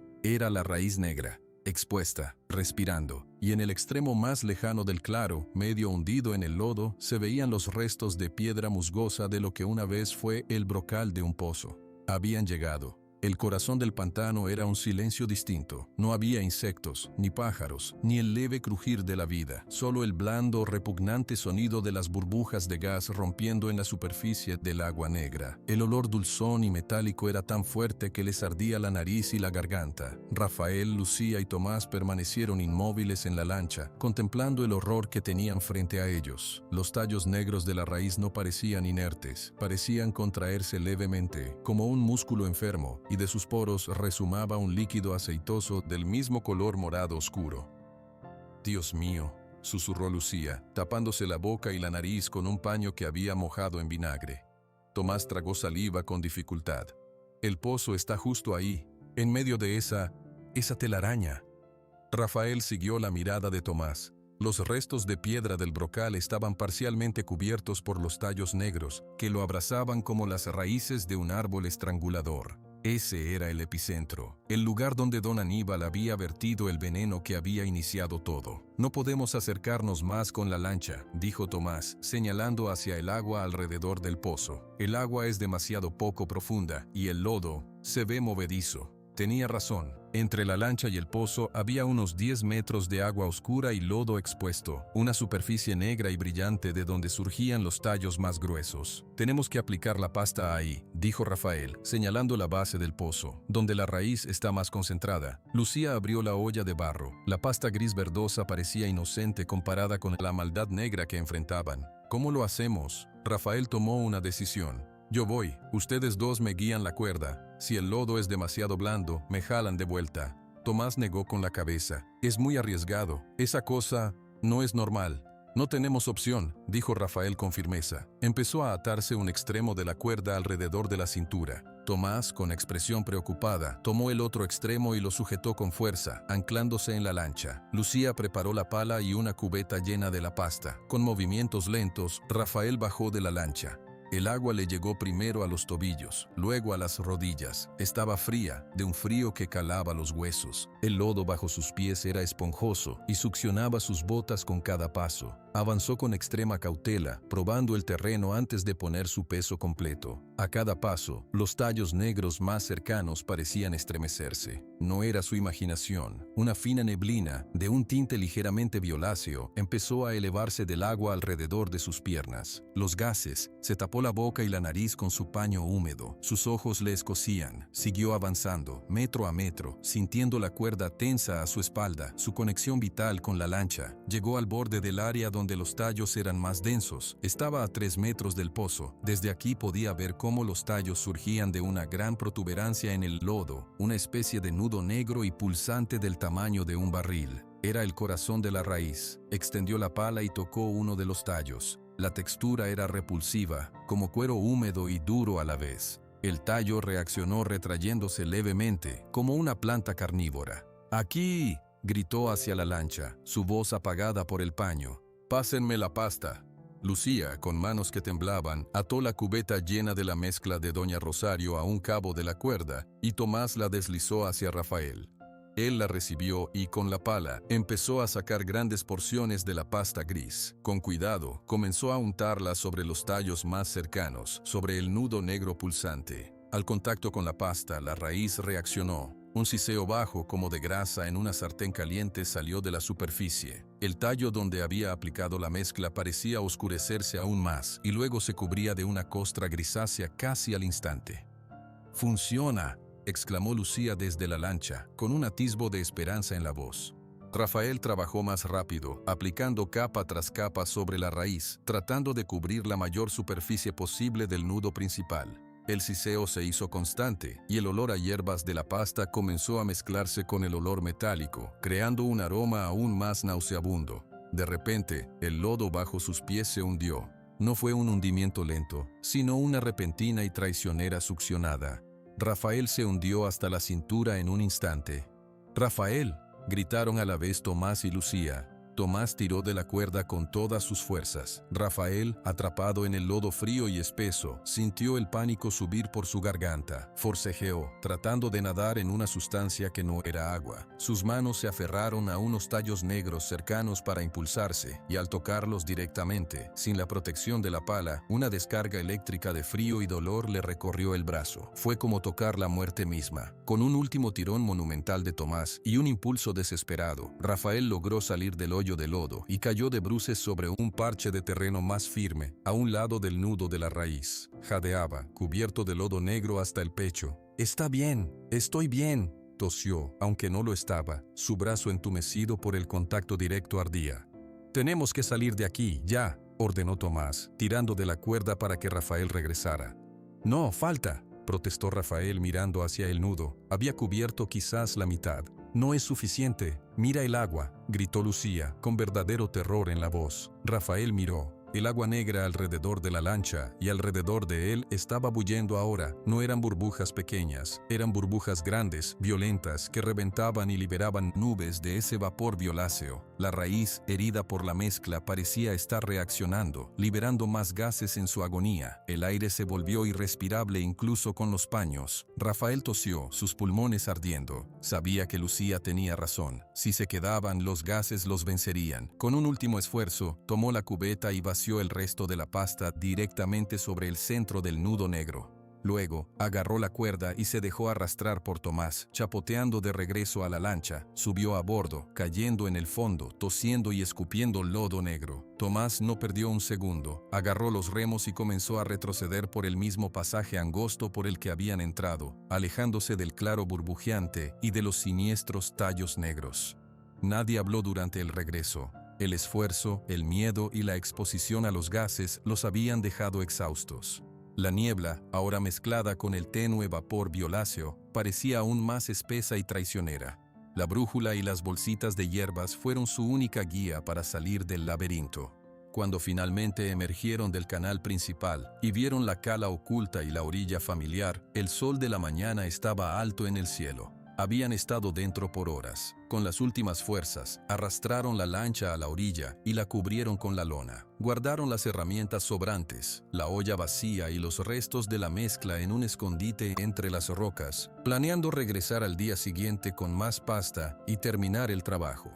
«Mañana», dijo Tomás, su voz ronca por los gases, «traemos más de la mezcla de doña Rosario y lo terminamos. Hoy nos ganamos el derecho a descansar». Rafael solo asintió. Cada músculo le dolía. El brazo que había tocado la raíz estaba entumecido y cubierto de un enrojecimiento extraño. Lucía tosía secamente. Se separaron con la promesa de reunirse al amanecer siguiente. Lo que no sabían era que sus movimientos no habían pasado desapercibidos. Esa noche, mucho después de que el pueblo de Valle Escondido se hubiera sumido en un sueño intranquilo, dos figuras se movieron en la oscuridad cerca de la cala. Eran hombres grandes, con pasos sigilosos. Habían sido pagados por el alcalde Mendoza. Por aquí dijo el jefe que los vio esconder las cosas, murmuró uno. Busca, ordenó el otro. No les tomó mucho tiempo encontrar el escondite entre las rocas. Con brutal eficiencia sacaron las herramientas, la pala, la cuerda, las cubetas, la olla. Con un hacha que llevaban, destrozaron la pala, cortaron la cuerda en pedazos y hicieron añicos la olla de barro. Las cubetas las aplastaron bajo sus botas. Luego, tomaron los pedazos y los arrojaron a lo más profundo del pantano, donde el lodo los tragaría para siempre. Ahora sí, dijo el primero satisfecho, que intenten salvar el pantano sin herramientas, a ver cómo le hacen. Los dos hombres se desvanecieron en la noche, dejando solo huellas y destrucción a su paso. El sabotaje estaba hecho. El plan del alcalde para deshacerse de estos problemáticos soñadores y dejar que el pánico le vendiera el pantano barato estaba en marcha. La noche era silenciosa. El cieno llorón, herido pero no vencido, seguía respirando su lento y venenoso aliento, esperando su momento. Y ahora, quienes querían detenerlo, amanecerían sin las armas para luchar. El amanecer del día siguiente encontró a Rafael, Lucía y Tomás de pie junto al escondite de las rocas, mirando el vacío. Donde habían guardado las herramientas solo quedaban marcas en la tierra y algunos fragmentos de la olla de barro esparcidos como huesos rotos. Tomás dio una patada a un pedazo de cerámica. Destrozaron todo. Su voz era un rugido bajo de furia. Lucía se agachó y recogió un trozo de cuerda cortada. Esto no fue un animal, esto fue hecho por personas, con herramientas. Rafael no dijo nada, recorrió el área con la mirada, su corazón un nudo de frustración y rabia. Vio las huellas de botas grandes, varias, que iban y venían del pantano. Siguió las huellas hasta la orilla del agua, donde el lodo blando mostraba marcas de arrastre. Algo pesado había sido lanzado allí. Se llevaron lo que no destruyeron y lo tiraron al cieno, concluyó, volviendo con los demás, para que no pudiéramos recuperarlo. El alcalde, dijo Tomás, escupiendo el nombre como si tuviera mal sabor. Tiene que ser él, quiere que fallemos, quiere que el pueblo tenga tanto miedo que le venda sus tierras por nada. ¿Y ahora qué hacemos?, preguntó Lucía, desesperación asomando en su voz por primera vez. Sin herramientas, sin la olla para la mezcla, no podemos hacer nada. Rafael miró sus propias manos. Aún sentía el entumecimiento en el brazo que había tocado la raíz, y la mancha roja se había oscurecido. Recordó los ojos de los caballos, el sonido de la tos del hijo de Tomás. No podían rendirse. Sí podemos, dijo, con una calma que no sentía. Tenemos las manos, tenemos la lancha, y tenemos a doña Rosario. Ella tendrá más mezcla, y en cuanto a herramientas... Miró a su alrededor, su mente de hombre acostumbrado a trabajar con lo que tenía buscando soluciones. Podemos usar palos fuertes, conchas grandes para recoger la pasta, lo que sea. Tomás lo miró con admiración renaciente. Estás loco, Morales, pero tienes razón, no nos vamos a rendir porque un cobarde mandó a romper nuestras cosas. Fueron directamente a casa de doña Rosario. La anciana los recibió con la noticia ya en el rostro. Lo supe. El aire hoy huele a traición y metal oxidado. No preguntó, solo asintió cuando le contaron. Mendoza juega su juego, pero nosotros jugamos el nuestro. Señaló hacia el fondo de su habitación. Hice más mezcla anoche. Tuve un presentimiento, no tanta como la primera vez, pero algo hay. Y tengo esto. Sacó de detrás de la puerta 2 grandes conchas de abulón, vacías y limpias, con los bordes afilados. Sirven para cavar y para llevar. Y estos palos. Eran 2 ramas rectas y fuertes de un árbol de mezquite, con un extremo afilado como una pala rudimentaria. Eran herramientas pobres, risibles comparadas con lo que habían perdido, pero eran algo. «Es lo que hay», dijo doña Rosario, «y yo voy con ustedes». Los 3 la miraron sorprendidos. «Doña Rosario, el viaje es duro», empezó Lucía. «Más duro es quedarse aquí sin saber si lo lograron», la interrumpió la anciana. «Yo conozco las señales del pantano mejor que cualquiera. Puedo guiarlos si la niebla se espesa. Y mi lugar está ahí, donde la tierra duele. He esperado 40 años para poner mis manos en esa herida». No hubo discusión. Cargaron la nueva olla, más pequeña, y las herramientas improvisadas. Doña Rosario caminaba lento pero firme, y Tomás la ayudó a subir a la lancha cuando llegaron a la cala. Esta vez, la entrada al pantano se sentía diferente, más urgente, más peligrosa. El aire olía más fuerte fuerte a ese dulzor metálico, y una neblina baja y perezosa ya cubría el agua desde el principio. Remaron en silencio, siguiendo la brújula. Doña Rosario iba en la proa, sus ojos viejos escudriñando la niebla, nariz al aire. El pantano está inquieto, murmuró en un momento. La raíz sabe que la tocamos, está enfadada. Pronto, la niebla se volvió tan espesa que no podían ver más allá de 2 metros de la lancha. Los sonidos se ahogaron. Doña Rosario sacó una de las bolsitas de hierbas y la pasó por todos. No confíen en lo que ven, confíen en la brújula y en el flujo del agua. De repente, formas empezaron a moverse en la blancura a ambos lados del canal.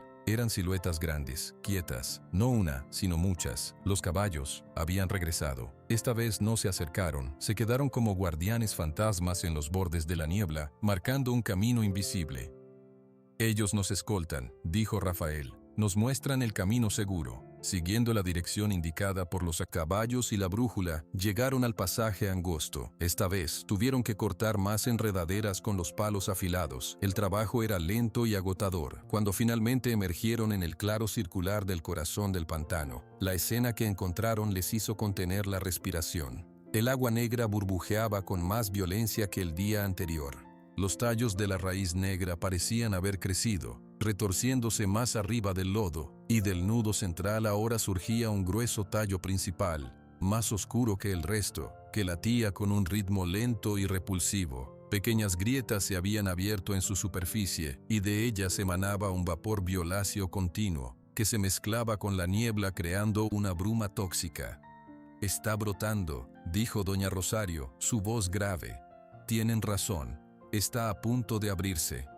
«Tenemos que apurarnos», dijo Tomás, amarrando la lancha a un junco muerto que parecía sólido. El plan era el mismo, pero más difícil. Sin cubetas, usarían las conchas. Sin una buena pala, usarían los palos y sus propias manos. Rafael se ató la cuerda que habían traído, una más delgada que Tomás tenía en su casa, a la cintura. Tomás y Lucía se encargarían de asegurarlo. Doña Rosario preparó las conchas llenas de la pasta gris. Rafael bajó de la lancha. El agua estaba aún más fría. Avanzó con más cautela que antes, sabiendo que el lodo era traicionero. Llegó al borde del área de los tallos. El nudo central latía como un corazón monstruoso. Comenzó a trabajar. Con una concha, tomaba la pasta y la untaba sobre los tallos, sobre las grietas que exhalaban vapor. El siseo era ahora un gruñido sordo, y la raíz se retorcía al contacto, como si sintiera dolor. Aplicó capas sobre el tallo principal, tratando de sellar las grietas. La pasta se endurecía al contacto, formando una costra gris, pero el tallo parecía luchar, empujando desde abajo para romperla.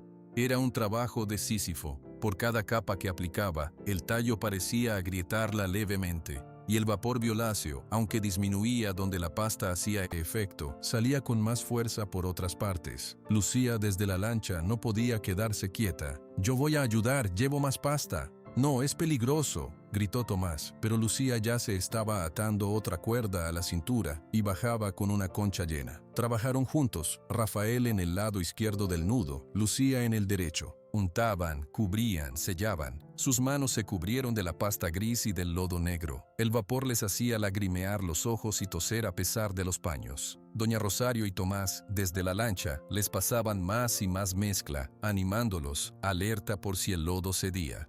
Durante más de 1 hora, batallaron contra la raíz. La costra gris fue ganando terreno, cubriendo gran parte del nudo y del tallo principal.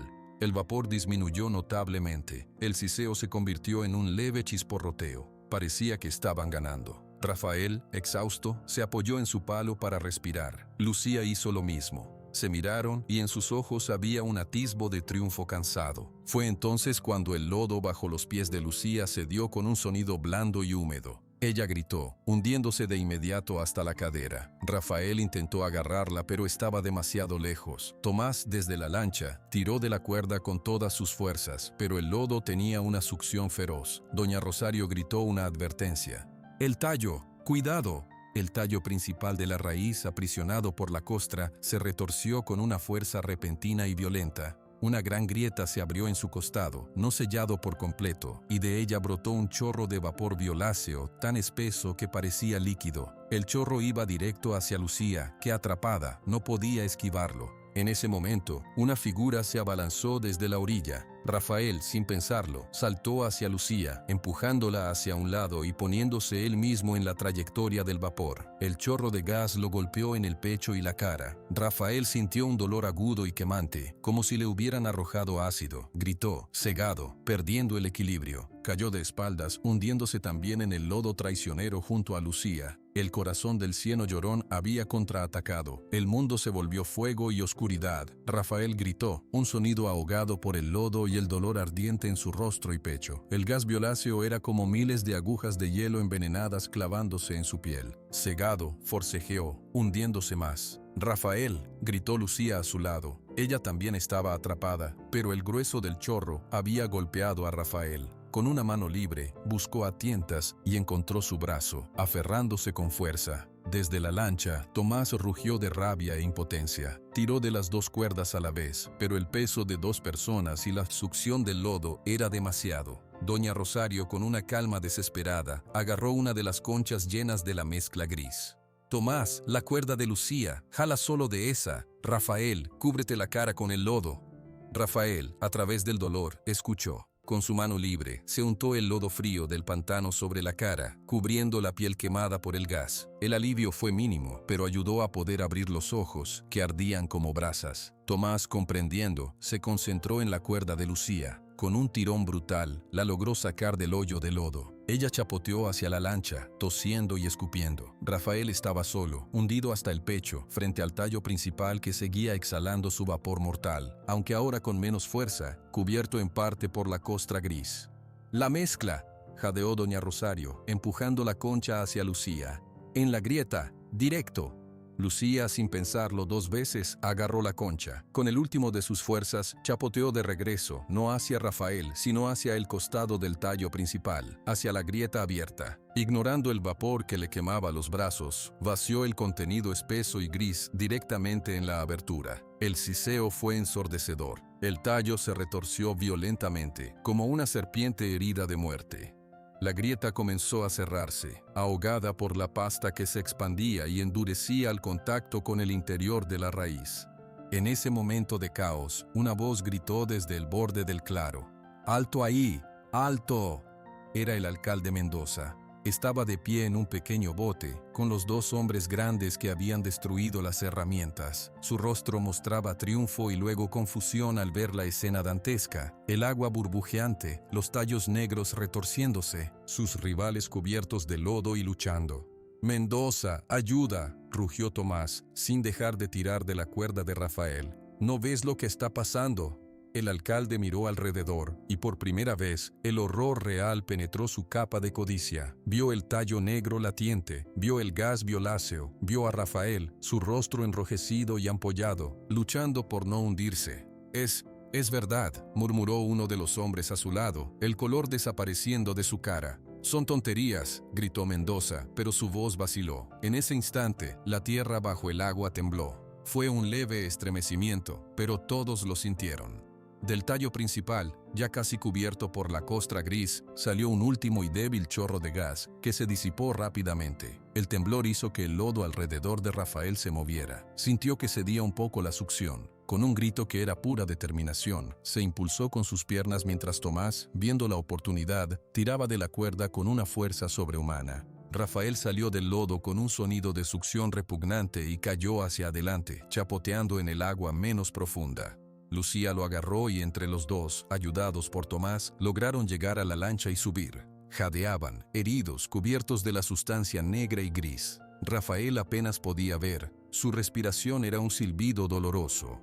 El alcalde Mendoza y sus hombres observaban, paralizados. Doña Rosario se levantó en la lancha. Su pequeña figura parecía más grande en ese momento. Señaló al tallo principal. «Mire, alcalde, mire lo que su codicia casi deja salir. Mire lo que este hombre», señaló a Rafael, trató de tapar con sus propias manos. La raíz negra ya no se retorcía, la costra gris de la mezcla de hierbas y arcilla la cubría casi por completo, como un yeso grueso. Las burbujas en el agua disminuían rápidamente. El vapor violáceo había cesado. Un silencio profundo, no malsano sino solo silencio, cayó sobre el claro. El tallo principal, cubierto de la costra, pareció encogerse levemente, secarse. Los otros tallos alrededor perdieron su brillo aceitoso y se quedaron quietos, como ramas muertas. El peligro había pasado, la contención había funcionado. El alcalde Mendoza bajó la cabeza, no dijo nada por un largo momento. Luego miró a sus hombres. «Ayúdenlos», ordenó. Su voz era solo un suspiro.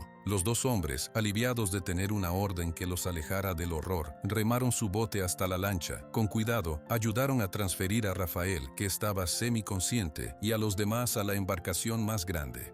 Tomás aseguró su lancha para recogerla después. Durante el viaje de regreso, nadie habló. El alcalde miraba el agua, evitando las miradas. Rafael descansaba con la cabeza en el regazo de Lucía, quien le limpiaba suavemente la cara con agua limpia. Doña Rosario vigilaba el pantano, sus ojos escudriñando los cambios. Cuando salieron del último canal y vieron la orilla, una figura los esperaba. Era el caballo gris, el de la cicatriz. Estaba parado en un pequeño parche de tierra firme, donde un manantial de agua clara brotaba entre las rocas. El caballo bajó la cabeza y bebió lentamente. Luego, alzó la vista hacia las lanchas que pasaban. Sus ojos, todavía grandes y oscuros, ya no tenían esa tristeza infinita. Tenían paz, tenían alivio. Otros caballos salieron de entre los árboles, acercándose al manantial para beber. Era la primera vez que se les veía hacer algo tan normal, tan tranquilo. El alcalde Mendoza observó la escena y algo se quebró dentro de él. «Lo siento», murmuró, tan bajo que casi no se escuchó. Luego, con más fuerza, miró a Tomás. «Tu hijo, los doctores del pueblo no bastan. Lo llevaremos a Veracruz, al hospital grande. Yo pagaré lo que sea». Tomás asintió, sin dar las gracias, pero aceptando. Al llegar a la cala, varios vecinos que habían visto salir las lanchas estaban reunidos. Vieron a Rafael herido, a todos cubiertos de la lucha, y al alcalde ayudándolos. Las noticias empezaron a correr. En los días siguientes, el cambio fue lento pero tangible. El olor dulzón y metálico del aire cerca del pantano se desvaneció. El agua del río perdió su extraño brillo. El hijo de Tomás, Pablo, fue llevado al hospital y su tos empezó a mejorar día a día. La raíz negra no desapareció. Quedó allí, en el corazón del pantano, sellada bajo una costra dura como la piedra. Una cicatriz eterna en la tierra. Doña Rosario decía que el pantano estaba herido, pero ahora podía empezar a sanar, muy lento, tal vez durante otros 40 años. Rafael se recuperó. Las quemaduras en su cara y pecho dejaron marcas, pero él las llamaba recordatorios. Siguió viviendo en su cabaña, pero ahora no estaba solo. Lucía lo visitaba a menudo, con libros sobre botánica y remedios. Tomás y él se volvieron amigos, pescando a veces en los bordes más seguros del pantano. Incluso el alcalde, carcomido por la culpa, aprobó fondos para proteger la zona y estudiar la forma de ayudar a la tierra a recuperarse. Una tarde, Rafael estaba sentado en el tronco caído, mirando el agua quieta pero ahora limpia del pantano. El caballo gris se acercó, sin niebla de por medio. Se detuvo a unos metros, mirándolo. Rafael sonrió, sus cicatrices tirándole levemente la piel. «Ya está», dijo en voz baja. «Pueden descansar». El caballo relinchó suavemente, un sonido que ya no era de dolor, sino solo un sonido. Luego, dio media vuelta y se perdió entre los árboles, hacia las profundidades que ahora eran su hogar, no su prisión. Valle Escondido había sido salvado. No por un héroe, sino por un granjero terco, una bibliotecaria curiosa, un pescador enojado y una anciana sabia, y por unos caballos que no habían olvidado y que supieron pedir ayuda cuando más se necesitaba.